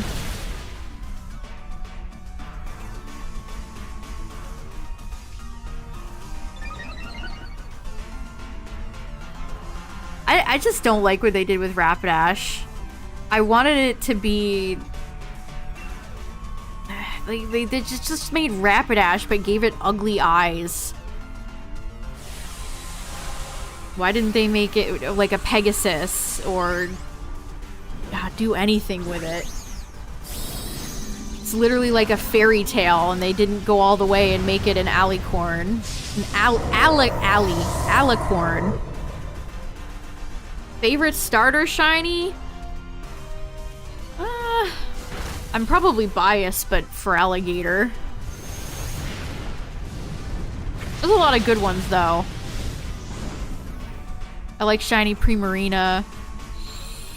I like... Honestly, all Gen 7 starters have good shinies. Yeah, Emboar's is nice. Greninja, Charizard. Gotta go Lux Ball for this. I actually need Klefki. And all the times we fought Klefki, I don't have it shiny.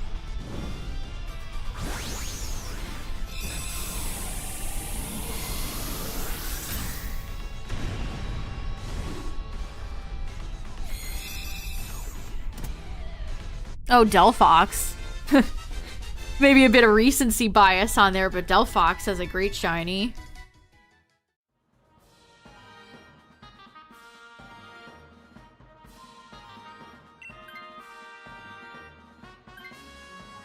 The whole Fennekin line does. Jingle Jangle. Who will win? One Ultra Beast that consumes everything or one little pair of keys?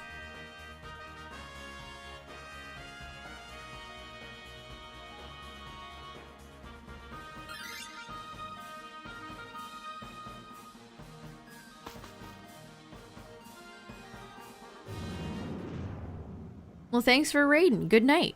Have a good one.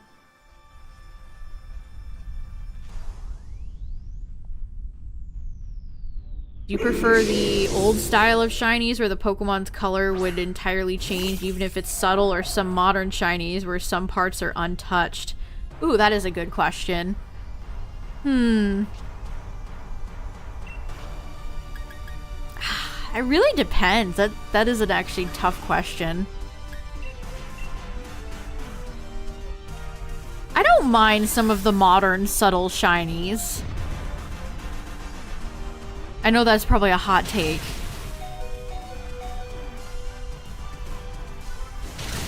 Like, I guess I'm fine if not the whole thing doesn't need to change. But on the one hand, I see the appeal of the original style.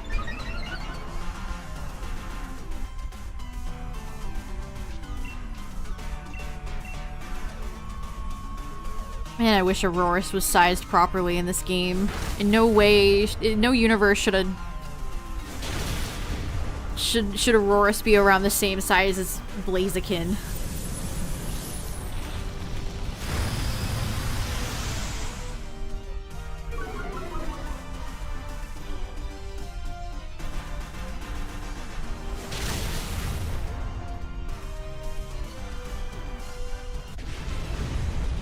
Speaking of somebody who has a bad shiny, Cherim! They should have given Cherim a form. It's one of those Gen 4 Pokemon that are kind of in the middle of the decks that not a lot of people have a lot of affection for, like Wormadam, Motham, Burmy, Cherim, Cherubi, Vespiquen.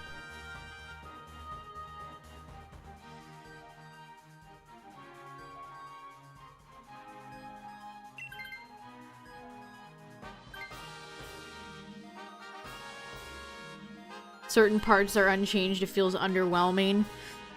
That's true, but there's also a lot of just underwhelming shinies in every generation, even the ones they handpick now.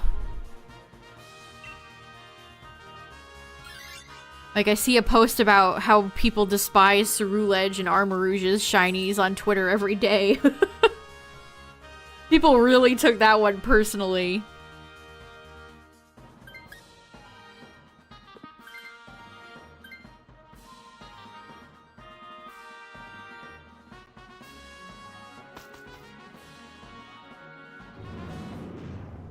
Yeah, Leafeon and Glaceon both are kind of duds.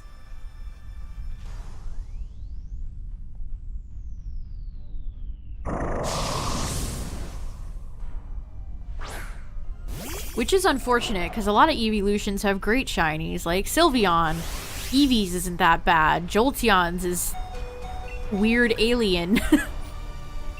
Espeon's is very alien.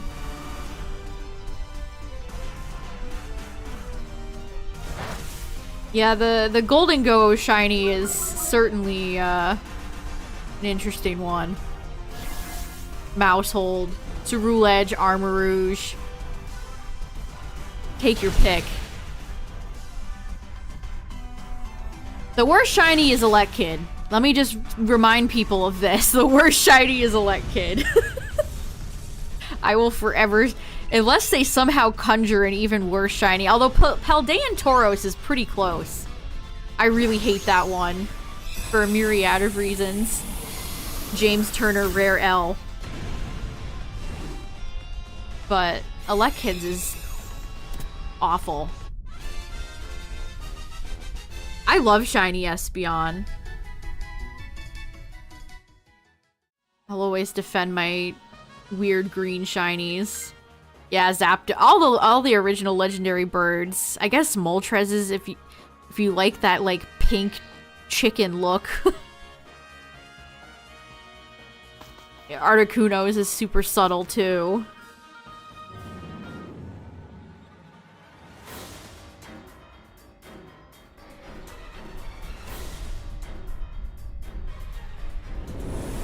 Oh my god, it's Guzzlord.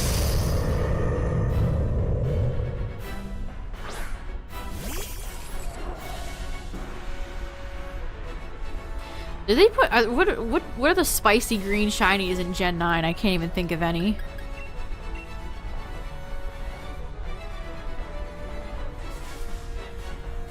Yeah, and sometimes with some of these bad shinies, they look better in other games. Than certain games, they look better than others. And sometimes they've changed entirely.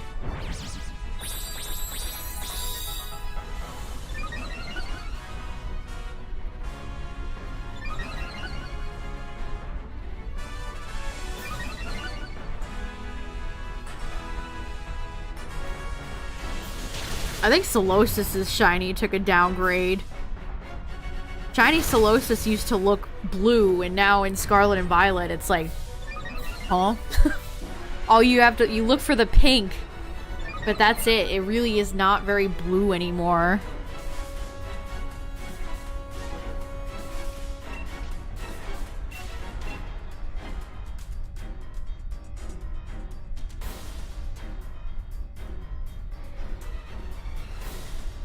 Dragonite is the king of green shinies.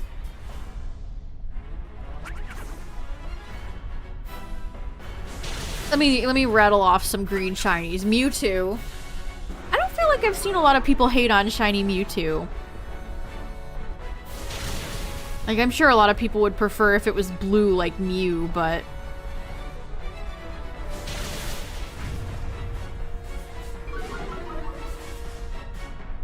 Yeah, Reuniclus's shiny line kind of took a hit.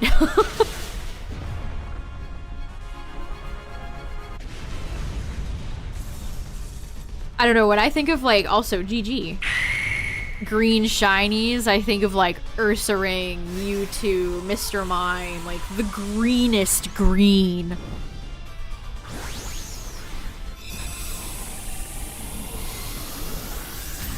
Like, there's no more of a green shiny than Ursaring.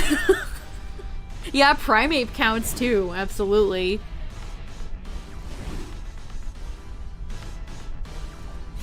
Meowscarada's shiny should have had the mask be white. That keeps me up at night. That bothers me. People always bring up Ceruledge and Armarouge, but Meowscarada's shiny, they really messed up. Dang.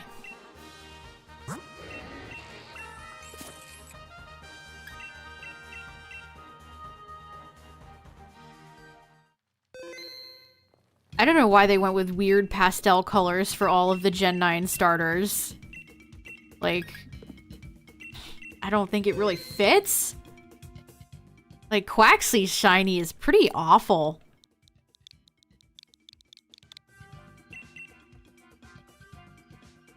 Spriggs isn't much better. I guess at least you can tell Fuecoco's, like, pastel pink color, but...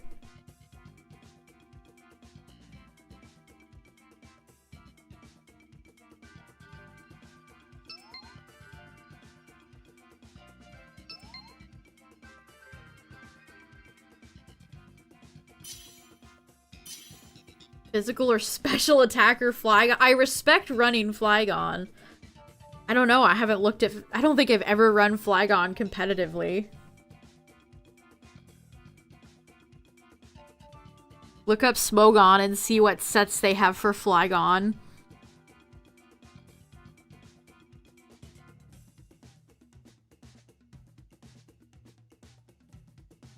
My favorite Gen 9 shiny is probably Koraidon. Which, it's funny, because, you know, we can't get that.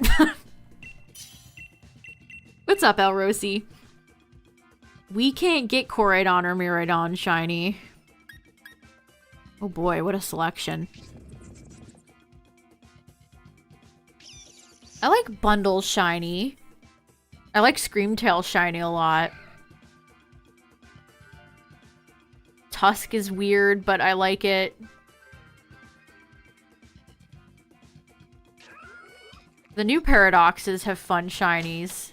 And by that, I mean the Scarlet ones.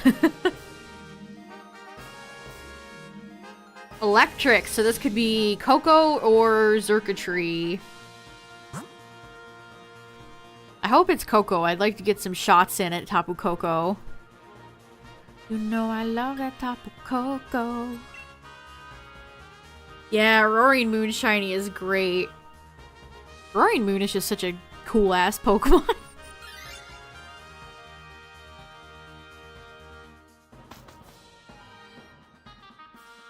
I have Zekrom. Zekrom I have shiny. I don't have Reginald, but I do have Zekrom.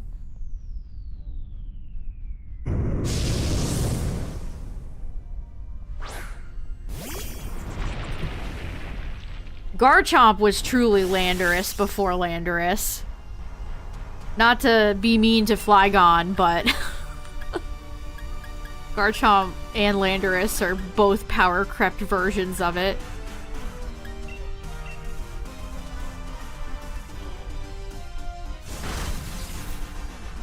I never encounter shinies I've already taken in Dynamax.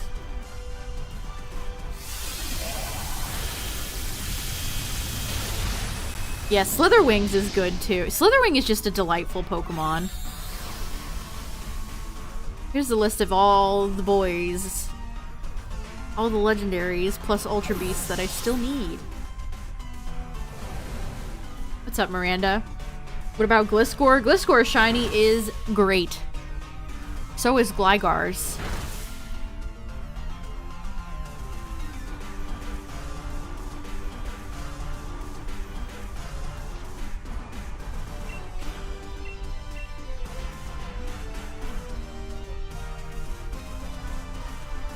I don't know if I have a top 5 Violet Paradox shinies. It's probably just like Bundle and... I mean, they're all Chrome.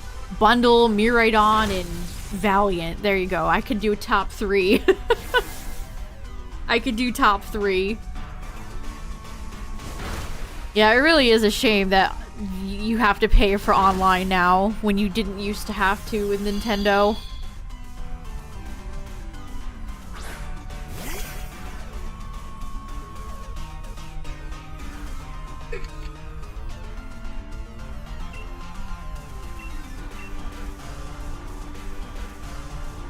I don't really feel like they give you a lot of value outside of the privilege of actually being to use online either. Pokemon Home should be included with your Nintendo subscription.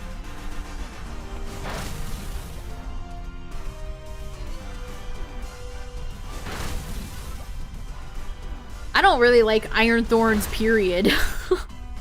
It doesn't hold a candle to Tyranitar. It's also really abysmal, too. Nobody ever brings it in, like, all the VGC I watch. Nobody ever brings Iron Thorns.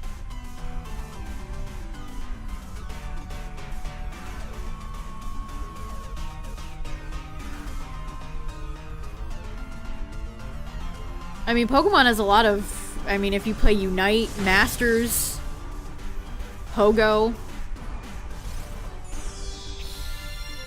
They got a lot of that going.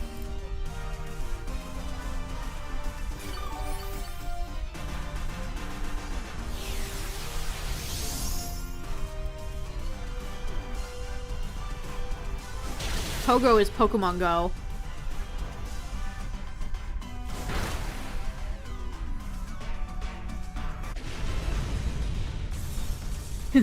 I watched a VGC video today. And so one of his opponents brought a Namarus, and he kept calling it Eternatus, which made me smile.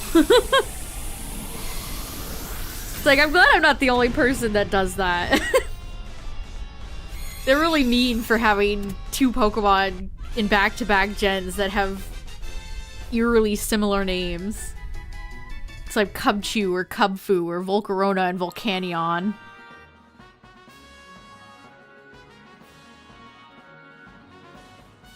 Yeah, I would probably get rid of Roselia. Pretty frail.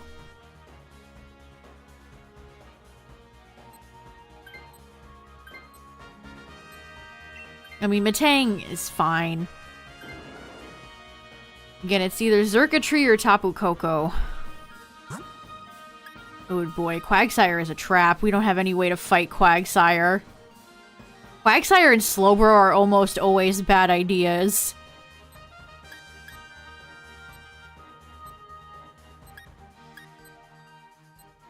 Palossand is risky too. We'll see how this goes. Terra Bug loaded dice. Nice.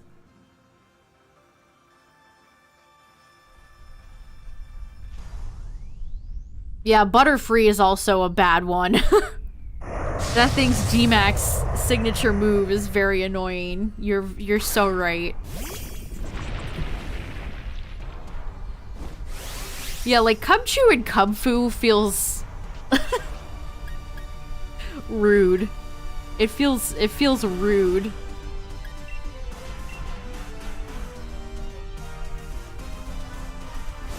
Yeah, the Unknown were in PLA, but they were just kind of in one big empty room and didn't really do anything. It was fun when they actually, you know, were in like the Johto ruins and stuff. Unknown is the only Pokemon that has hidden power still, because, you know, that's all they have.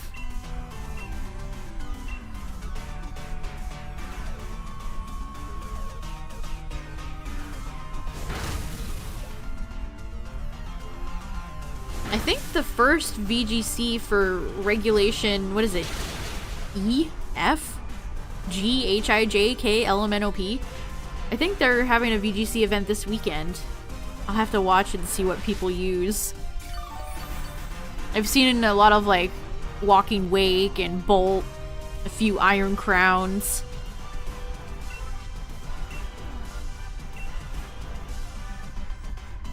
The Wisps was terrible. See, this is why I have a problem with Game Freak and their maps. If they had marked where you had gotten a Wisp, it would have been perfect. It would have been very easy to track where you already went, but they don't. And if you don't do that yourself, then it was terrible. Their maps are so bare bones. I need more detail.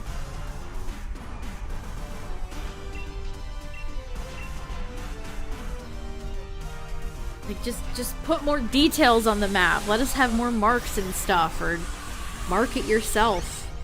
Have the game itself mark that stuff for you.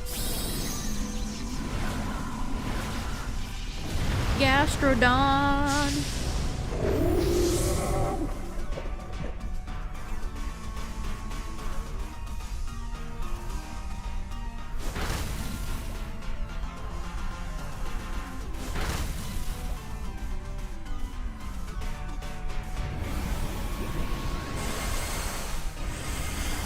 When's the last time we had like a...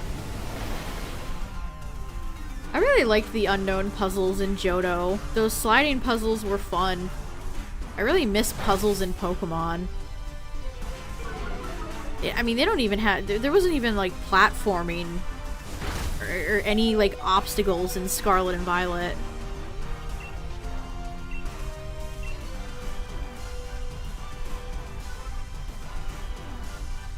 Spider-Man 2018 showed you where all the collectibles were. Yeah, something like that would be fine. And maybe you could even include like a toggle in case, you know, people don't want to know.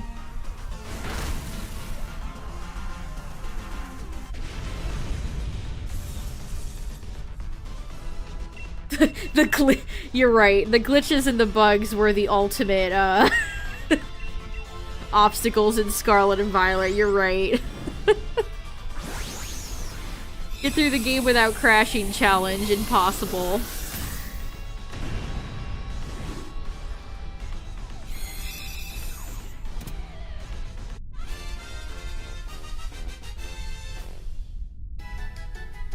I'll never forget when I went to go catch Glimmet for my team. And then the game, we went into that cave, I caught my Glimmet, and then the game just crashed. And I lost all that progress. That was awesome!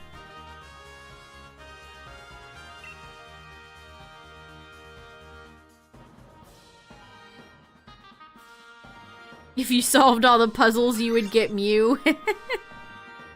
I miss like playground goofy lies like that.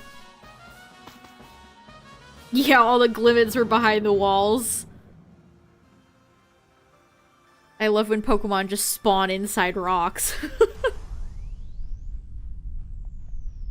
Collision? Never heard of her.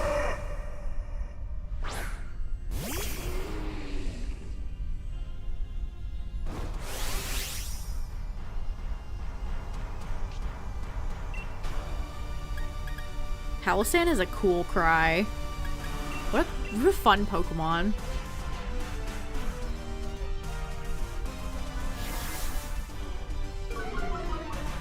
I think my favorite... yeah, I guess the gym leaders are supposed to be puzzles, but then you have like Iono's baby's first Where's Waldo. How did that even reflect her? Her influencer personality. Like, what does a Find the Director game have to do with being an influencer and a streamer and a YouTuber and a whatever?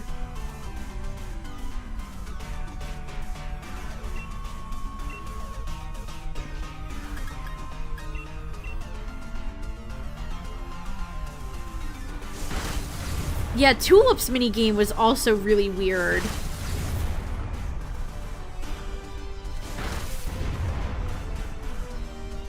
Pokemon gym designs have never been the strongest, but man, it's a shame because I liked a lot of the leaders this gen, but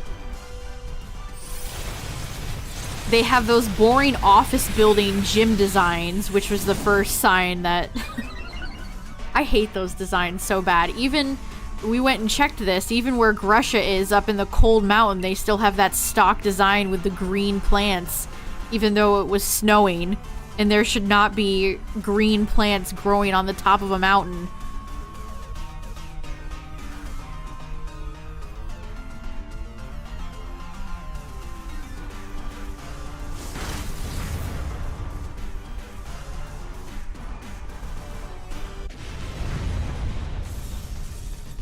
Yeah, the battle arenas were nice. I did always notice, and I notice this whenever people do competitive online. Larry's Gym, that restaurant, Pokemon don't sit on the floor correctly, so a lot of times they're like cut off by the floor. This is specifically in Larry's Gym, I noticed that.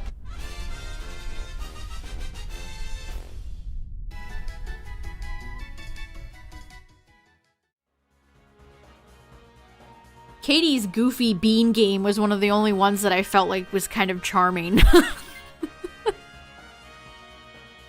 Why are you bouncing a ball? Why would this make any sense if other kids don't have a Koraidon and a Miraidon? It doesn't, but I guess it's kind of fun.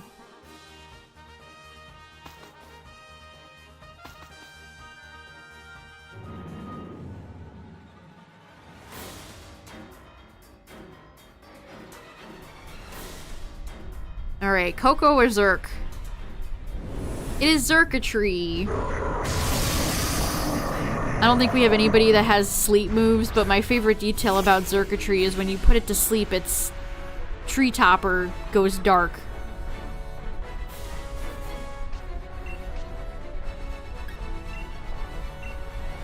And I just think that's funny.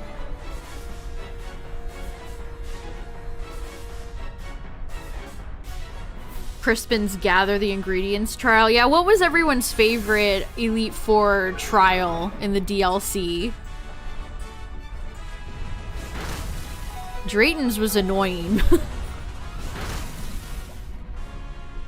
I guess I didn't mind it, though. The fact that they didn't commit and make you fight him with your new team, though, is kind of defeated the point.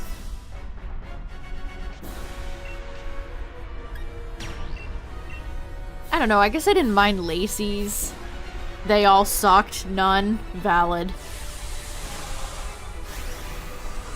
I'm not really sure what flying through Superman rings had to do with What's-Her-Face's trial either. That felt very random. Again, not every trainer is gonna have a Pokemon that can fly.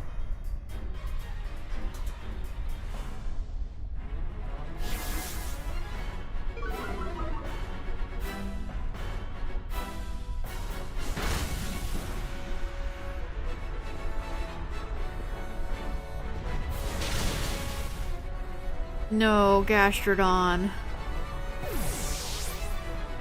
Oh, fun detail about Crispin. I think... Where's... Crispin was from one of the Gen 5... He's from the same town Roxy's gym is in. Which is a fun detail, I guess. GG. I can never remember Gen 5 towns because I played through Gen 5 in Japanese.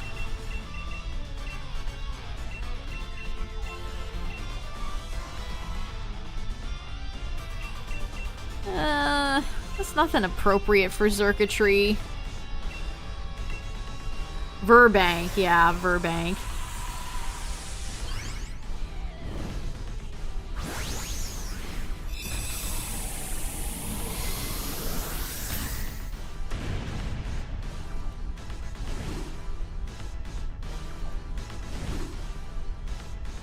Kieran sucked.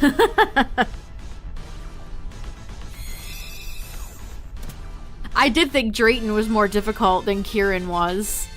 If you let Drayton's Archaludon set up. Zoinks.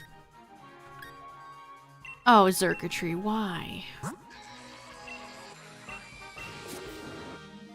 I can't wait for the time we do get Xurkitree shiny so I can take it out into Crown Tundra. And if you've never seen how Xurkitree moves, boy, you're in for a treat.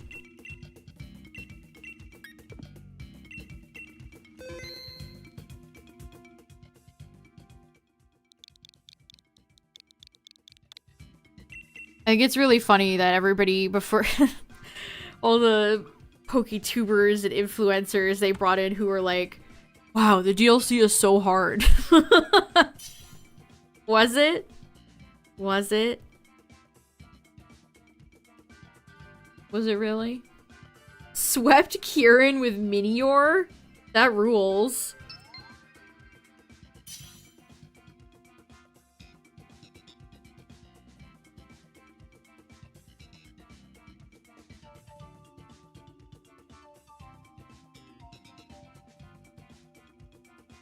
Yeah, Dive Ball would probably work.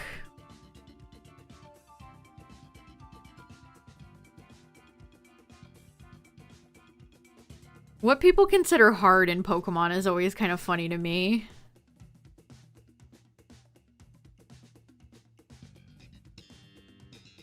Alright, one more slot available if anybody wants to join up.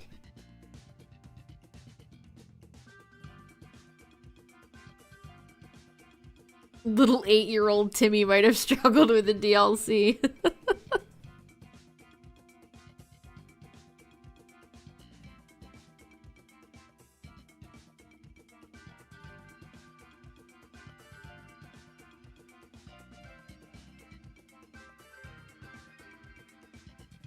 Yeah, I mean, I guess if you are, like, young, that probably would be hard.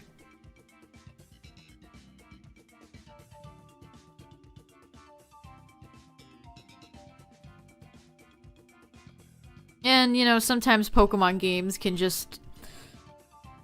You know, they are RNG.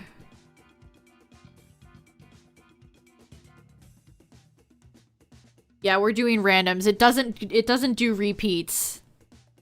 So when it was an electric type, like the past round, it would either be Xurkitree, which it was, or Tapu Koko. It's not going to be Raikou, Zekrom, or Zapdos, because I already got those. Prefer longevity than difficulty. I agree. I completely agree. There's a weird obsession with a lot of Pokemon content creators making things hard as humanly possible. Here's my Super Iron Nuzlocke Omega Shiny Lock thing, and if I die in the game, then I die in real life. I don't mind some challenge, but I don't need my Pokemon games to be unimaginably difficult. It's always obnoxious when a new ROM hack comes out and it's like, oh, this looks fun, and then it's like, it's so hard it'll blow your balls off. And it's like, oh, well, I don't want to play this anymore.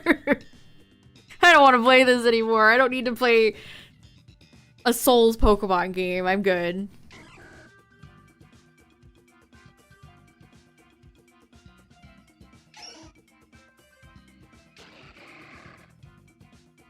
Like, I get the appeal of doing fun challenges and stuff, but I don't know, like, maybe if you want a challenging game, go play a game made for adults. Fairy, I think this has to be Coco.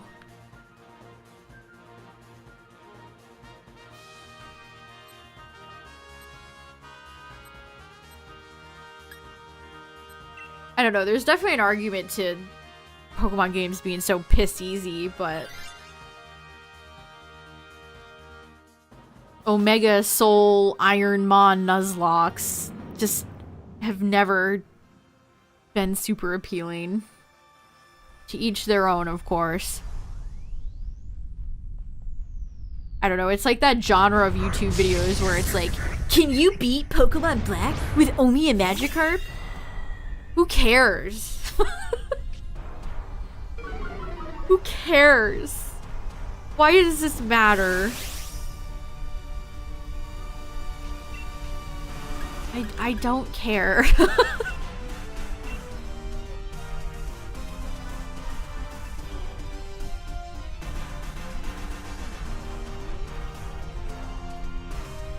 Can you beat Pokemon blah blah blah using only a Spupa?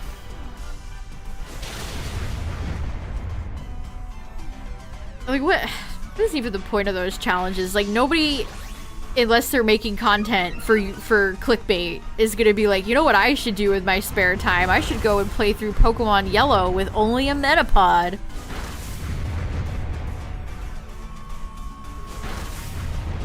Like, that's content. That type of challenge is only for, like, content creators who want clicks and views.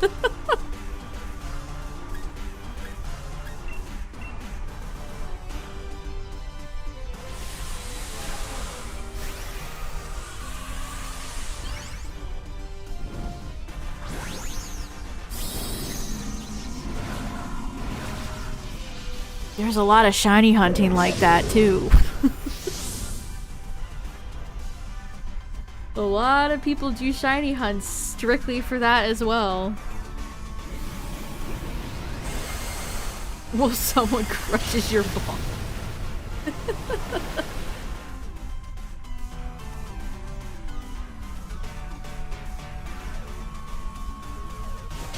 I think randomizers are a lot of fun. Randomizers can be fun because it makes you... A lot of times randomizers force you to use Pokemon you've never used before. And I think that's pretty fun.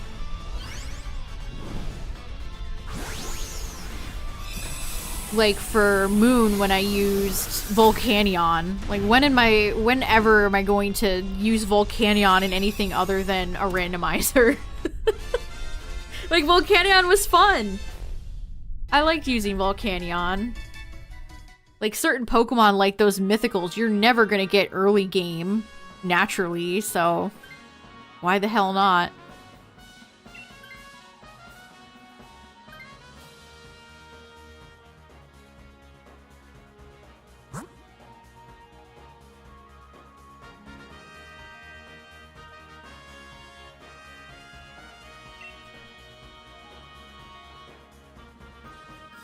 The 7K starter resets nearly broke you. I don't get the appeal of resetting for starters in a game that you could easily get them faster by doing Masuda. I mean, Masuda is boring. In BDSP especially, it's boring. I hate that route.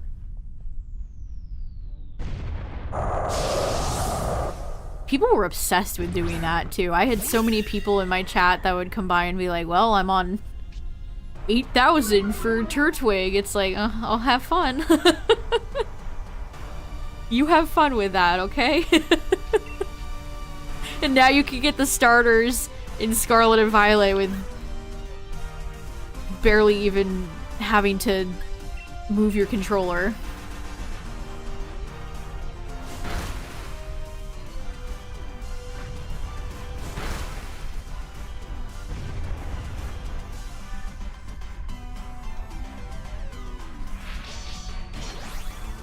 I like efficiency, you know? Why do we do Dynamax adventures? Because where else, especially after they're all locked in Scarlet and Violet, where am I gonna get these guys? Like, you want me to soft reset for them in like BDSP? Oh, that makes me ill. No, thank you. This is much more fun.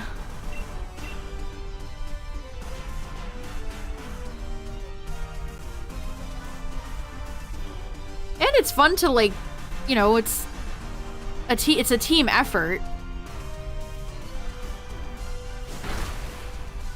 It's always fun when two people get the same shiny or other people get shinies. Like, it's just fun.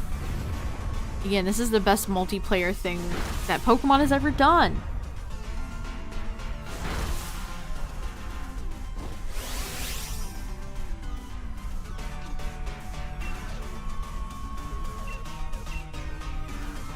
You don't necessarily need a team to do Dynamax adventures, but it does help.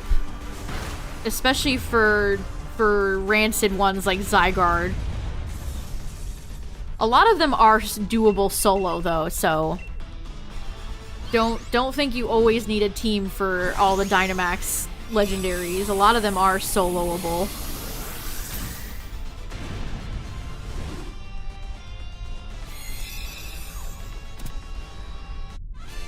I mean, I've beaten Zygarde by myself. It really just depends. It depends on how the NPCs feel like treating you that day.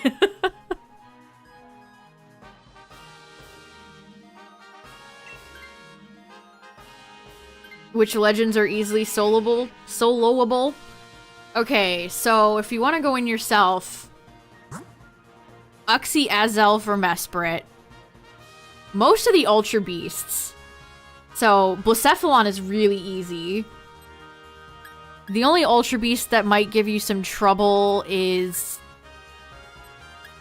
maybe Steela.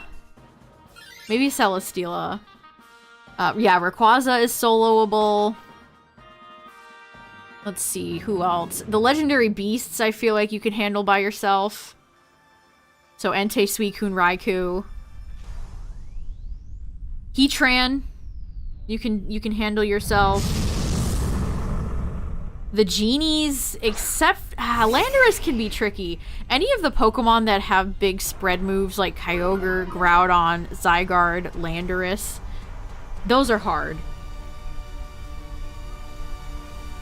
Those are not great. Yeah, you can solo Necrozma. Palkia and Dialga are kind of tough. Xerneas is tough. Yveltal is pretty tough.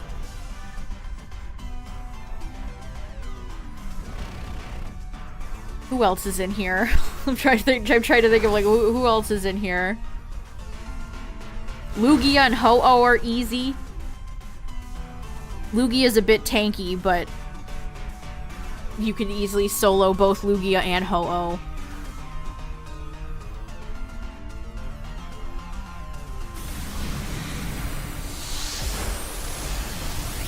Yeah, Lunala. Solgaleo, I guess it depends. Yes, the odds for Dynamax adventures are very good. With the shiny charm, you have a 1 out of 100 chance. And if you don't have the shiny charm, it's 1 out of 300, which is still good.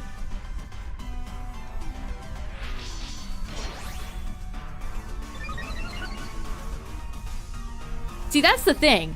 The shiny, the odds for this are very good, but you still have to work for it. You're not given these shiny legendaries for free. You have to work for them. Shiny Pyroar? It's okay.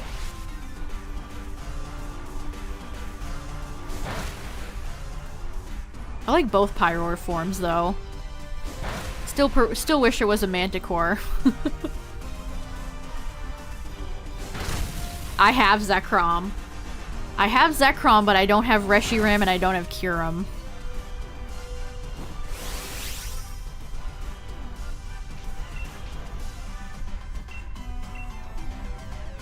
Yeah, and you're not guaranteed to win every time.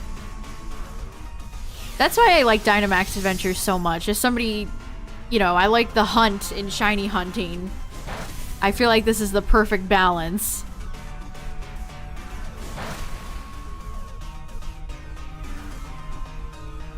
How do you feel about RNG manipping for shinies? That's an interesting one. I've noticed a big rise in people doing RNG manips for shinies lately. As far as legitimacy goes, that's tough. Yeah, Palkia is hard. Palkia and Dialga are both pretty tough because of their types.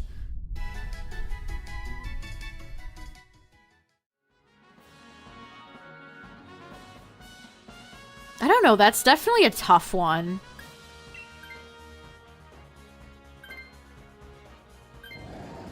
Yeah, lots of RNG manip YouTubers have blown up.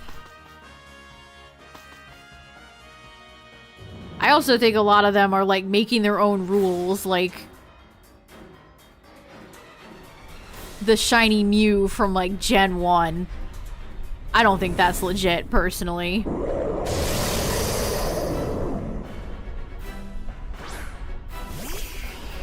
And I know people like I'm Blissey have done their own hacking and coding to try to get like Jirachi and the legendary beasts. I don't know if I would consider those legit either.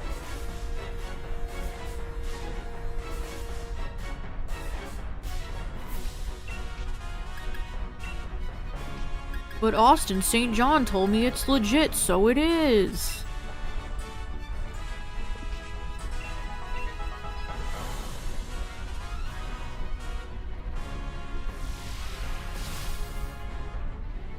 I don't know, for the most part, especially for modern shinies and like Scarlet and Violet, it's very easy.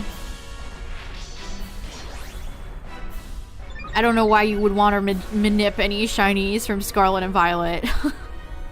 But I guess for old shinies, I don't know. It's definitely a complicated issue. Oh yeah, what Blissey's doing is cool, but I don't know if I would personally, you know, obviously it's just my opinion. He can do whatever he wants.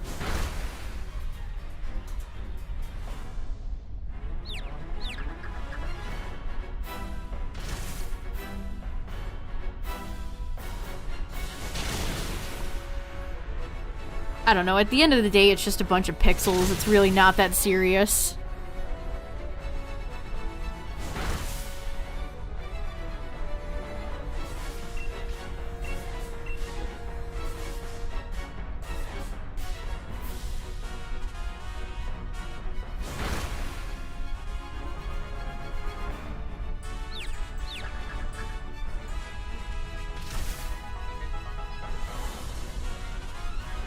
I'll never forget those two guys that came out one after another that were obviously faking the shiny Starly and then the shiny starter in BDSP. That was so funny.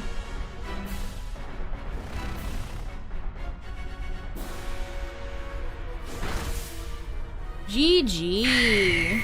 What's up, Becca? Alright, this is Lux Ball, no question.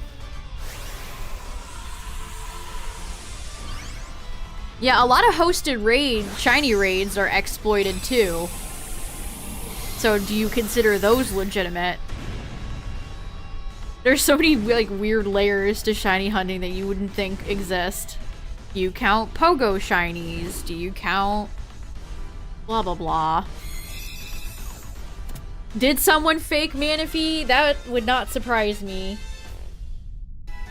I truly can't think of anything more pitiful though. Oh my god, you guys, I totally got Piplup and Starly shiny, oh my god. Hey, why's your Wi-Fi off on your Switch? That's weird. Why do you have airplane mode on? That's What's going on with that? Weird. Almost like you, like, flipped a switch.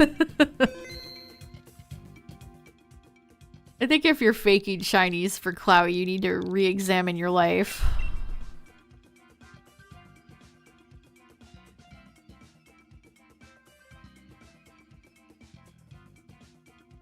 I know the original guy, like, somebody first came forward and was trying to pass off their totally legit shiny Starly starter, and then another guy came forward like less than 24 hours later. You know, that original guy must have been pissed. Like, some guy is trying to steal my fake thunder. Shiny lion beef.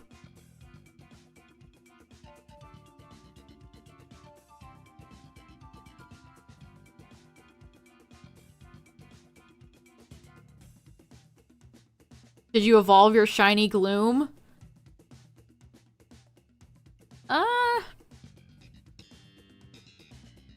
I'd probably, I don't know, I'd maybe go Blossom.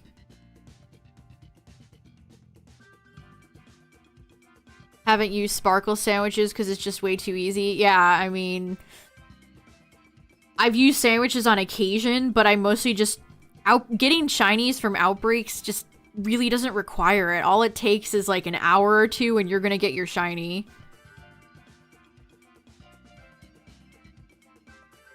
It's just a numbers game. When you have so many, if you have a good outbreak, sometimes you can have a bad outbreak. Sometimes you can have a bad outbreak. But if you have a good outbreak, like, it really won't take you any time at all. Which is always funny when I see people come in and are like, how are you getting shiny so easily? It's like, have you played Scarlet and Violet? I never know what to say to that. Have you played the games? It really isn't hard.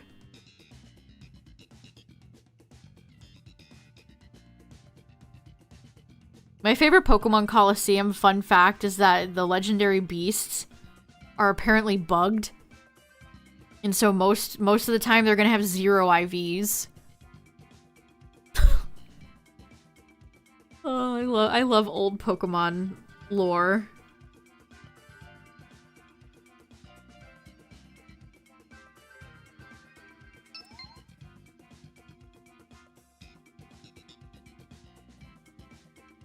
It always, yeah, I mean, it really is not, right? I sometimes get YouTube comments, they're like, how do you get... sometimes I've had people accuse me of cheating. It's like, first of all, you can tell that this person is a child. But second of all, it's like, just play the game. You'll get one. It's not hard.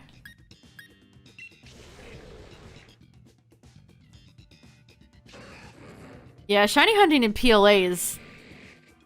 Here's a question, chat. Do you think it's easier to shiny hunt in Scarlet and Violet or Legends Arceus? Where there's the shiny sound, the noise cue, and the sparkles.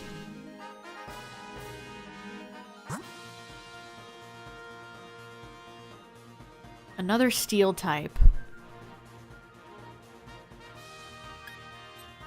Seismitoad is a trap. That thing has nothing to fight any steel Pokemon.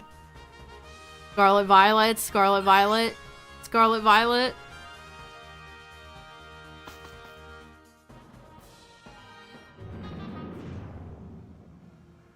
Yeah, I would probably agree. It would depend, I guess. Like, if you're shiny hunting for, like, Paldean Tauros, woof, good luck.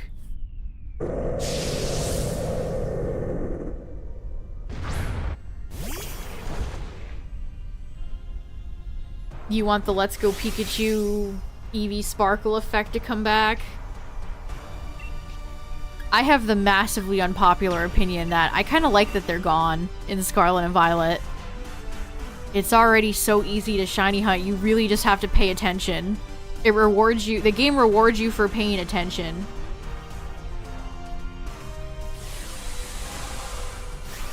But, as some people have said, like, you know, if you're colorblind, that sucks. It's not great for, like, accessibility.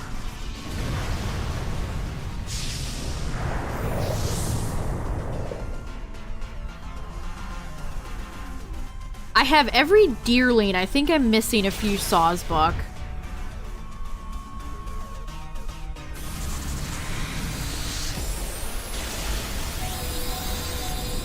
Yeah, for some shinies, it's no problem. Like, I don't know, Espeon. You could never miss shiny Espeon, but to bring back Tauros, it's like... Especially since Tauros is so aggressive, right? And there's no repels, you can't not have them always charge you, so you want to get up in Tauros's face to see if it's shiny, and it sucks, because it's so aggressive. Yeah, or little Pokemon like Cutiefly, or Shroodle, or Flabebe, or Milcery. All the little tiny Pokemon where you have to get right up in their faces.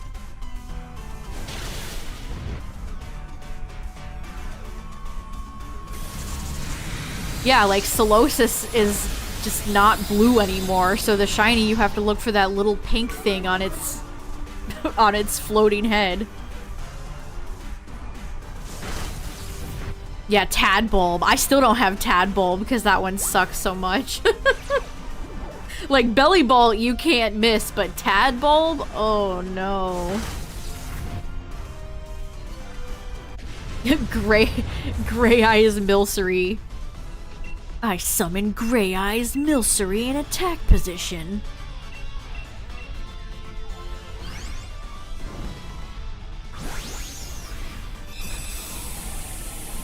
Even like Snom is tough. I was surprised I spotted that Snom for Snommas, because it's just, you really can't see that green. Yeah, Cutiefly is very small. Yeah, there's an argument to be made for the tall grass, too.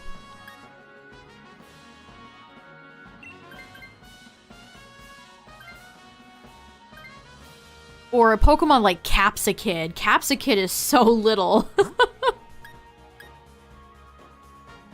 Like it's not that hard to spot, but it sure is a little fella.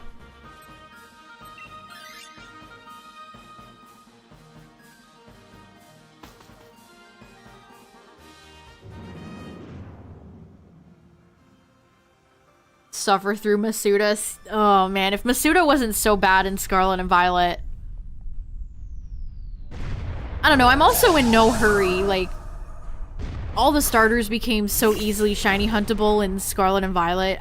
Maybe in Gen 10 they'll do the same thing for Spriggy, so I can just wait and get Sprigatito then, you know? I can't hatch any more cats. I don't have it. I am not strong enough. I can't sit there for half an hour and wait and collect eggs in a basket.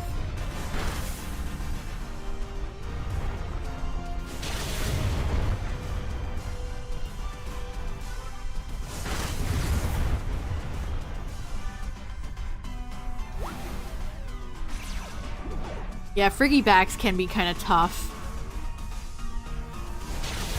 You have to look for its pink flaps.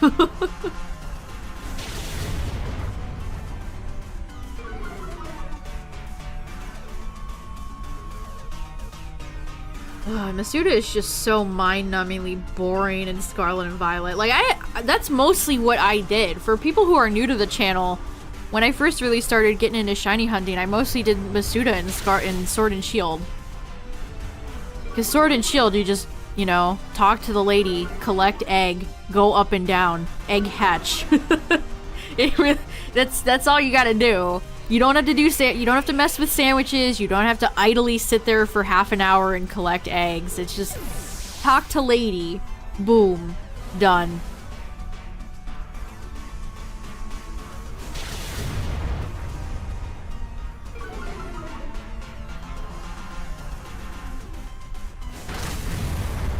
And like, you can't even see your sandwich timer when you're in a picnic. It's just so poorly thought out. I wish they would bring back chain fishing.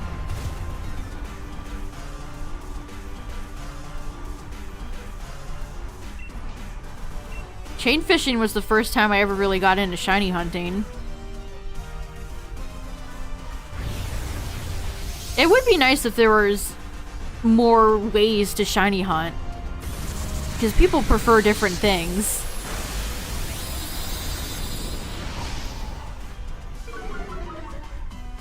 What announcements we'll get next month? Yeah, Pokemon Day is February, and then we have the Pecharunt epilogue stuff coming up in, what, a week?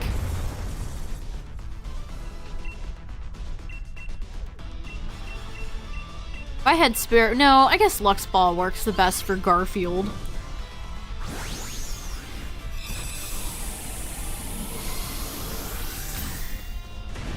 My first chain fishing shiny was Relicanth. Shout out to my boy Relicanth.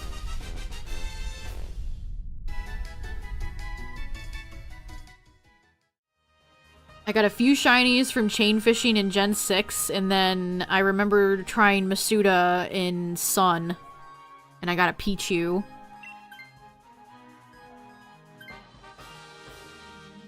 I definitely had I definitely remember running into a few shinies as a kid, though, in, like, Gen 2.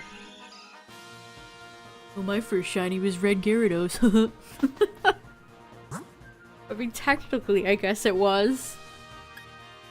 I did get a random Dawn Fan shiny in Heart Gold. That was fun.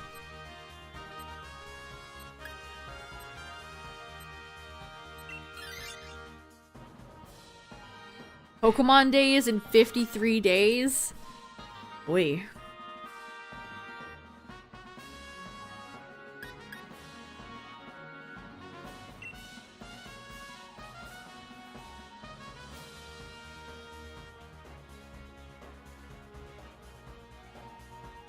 But it used Explosion? No.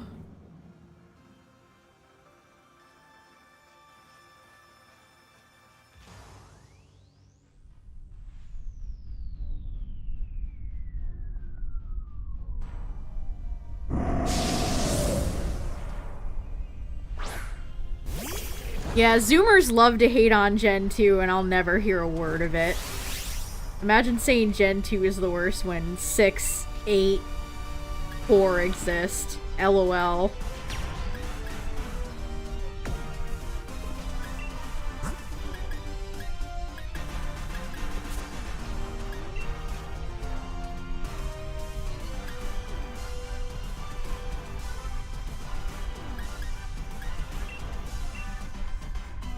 Where's that damn 14th trainer?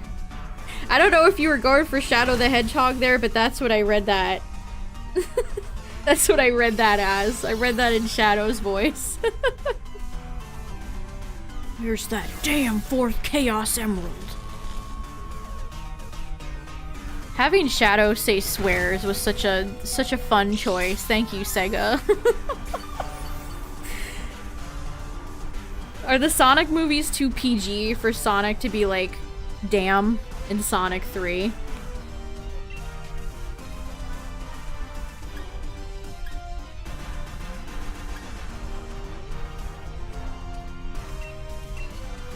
Oh, the gens I just rattled off weren't in any order. 6 is probably my least favorite. Dynamax Adventures have been going pretty good. We've been winning a lot. No shinies, though.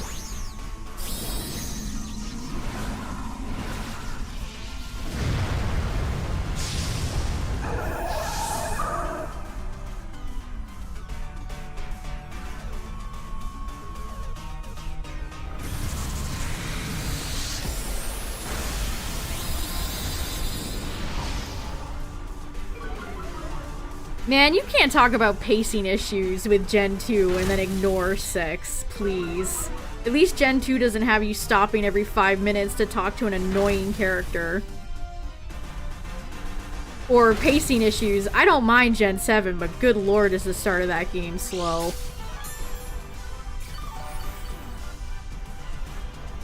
Modern Pokemon games have way more issues with pacing due to more cutscenes and dialogue than old Pokemon games do. Not even close.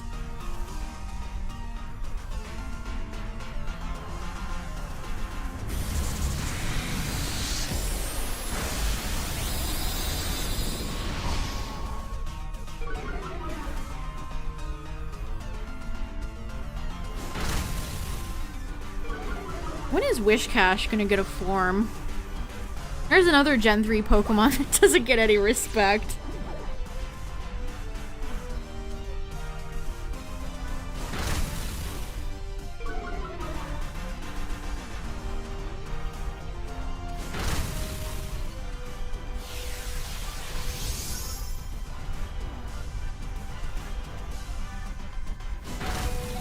I mean, who gives a shit about levels in a Pokemon game? That's such bait. All Pokemon games are easy. Who cares what level wild Pokemon are? That's such a nothing burger take.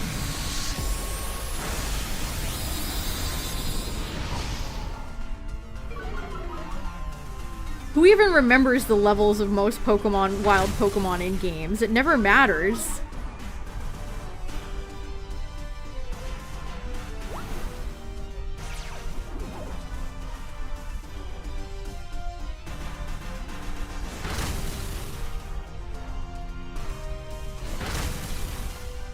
Johto is such a fun region. Ekritik is so pretty. You have all the unknown ruins, the whirlpools in Lugia, the tower. Great gym leaders like Claire and Morty.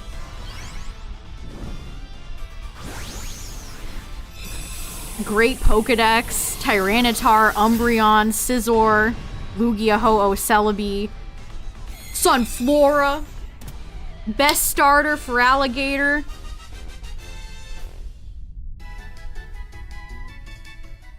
Every generation has good and bad Pokemon. I love 5, but 5 has, I think, a lot of duds in the Pokedex. I don't like Gen 6, but man, does that Pokedex go pretty hard. That's just how it is, I feel like.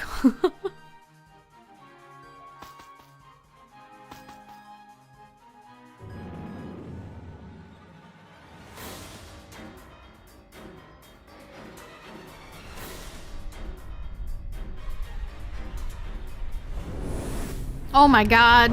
We get our do-over for Solgaleo before the game froze.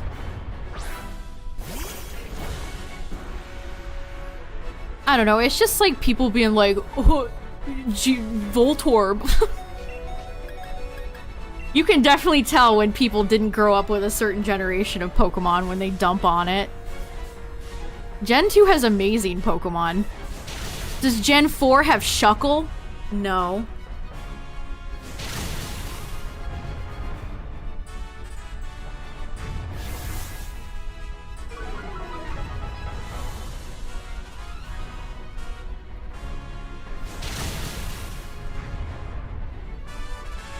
Persian's actually useful. I tell you, spotting shiny Meowth and Persian in Scarlet and Violet felt great.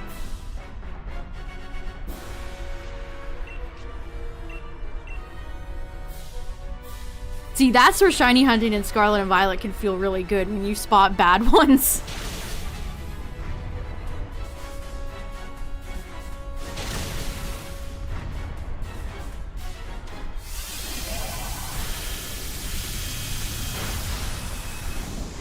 Gen 2 also gave us, like, the most content this franchise has ever had. Like, sorry, but you'll never top going back to Kanto.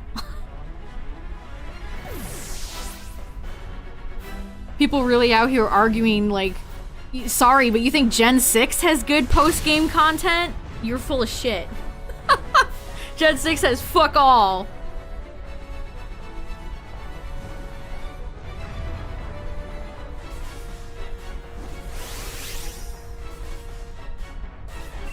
Most Pokemon games barely give you anything these days as far as post-game content goes. Like, what did Scarlet Violet really do? If you don't like to shiny hunt or do competitive, why would you ever pick Scarlet and Violet up after you beat the game?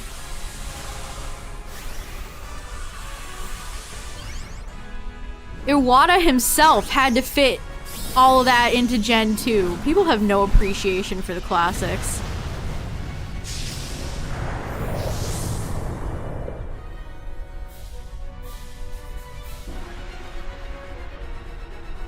Ugh, Looker sucks. I do not like Looker.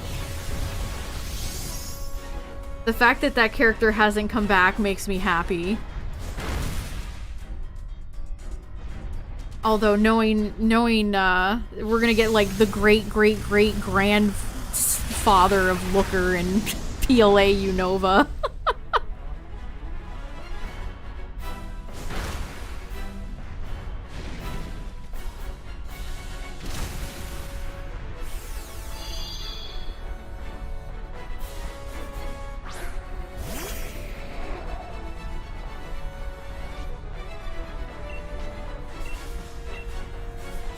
It's Looker's great-great-great-grandfather, Booker.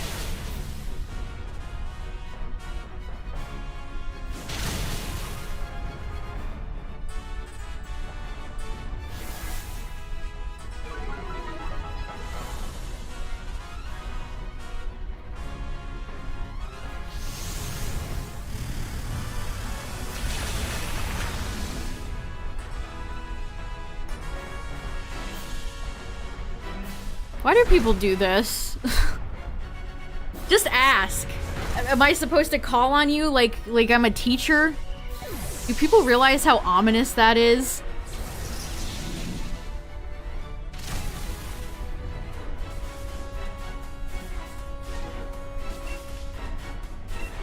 Come on, Santaconda.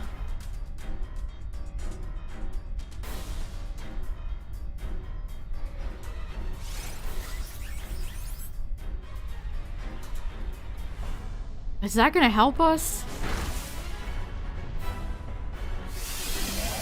Zoinks. No, Flygon.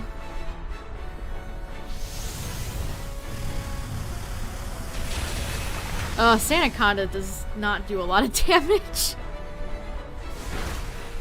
Oh no. That was a crit.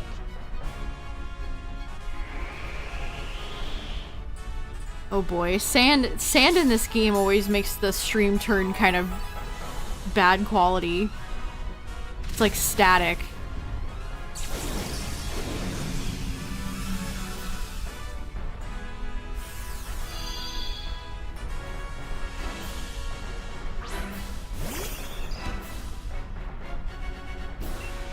Also, Gen 2 has the greatest final battle of all time.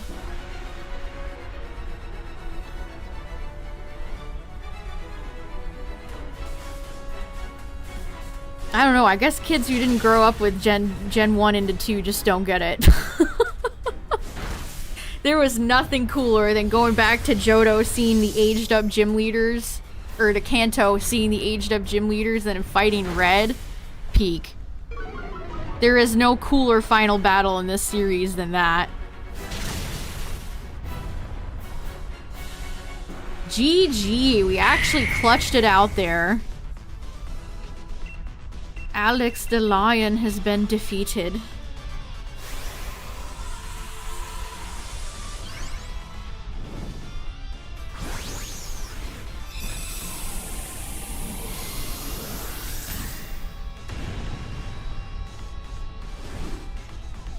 Do I prefer Dynamax or Terra raids? Probably Dynamax raids. I don't know. I get what they were going for with Terra raids to be faster, but they're so buggy. The white screen.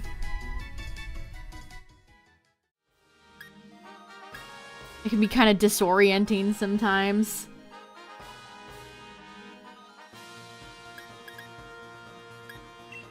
I don't know. Also, what do people expect? Pokemon was still so young back then. It's weird to see people look back at Pokemon like Gen 1 through a modern lens. Like, that game was made in the very early 90s. What do people really expect from it? Well, chat, no legendaries were had on this day. We didn't even get a regular shiny. Boo.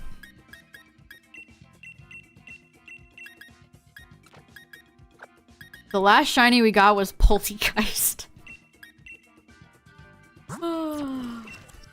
Poltegeist, Druddigon. Tino is the last legendary. Yeah, this was fun though, chat. I think we won every single Dynamax. We beat everybody. We had that one disconnect. There were no shinies, but we had some good luck tonight with runs. But yeah, we'll definitely do another Dynamax stream soon. Gonna pepper them in with all the Scarlet Violet stuff. And a lot of people seem to show up, so thanks for watching. Thanks for raiding with me, chat. I appreciate it. Blah, blah, blah. Discord and YouTube. Shout out to all the YouTube viewers. And yeah, we'll be back this weekend for outbreaks and more shiny hunting. Thanks for watching, everybody. Have a good one. Good night. Booper out.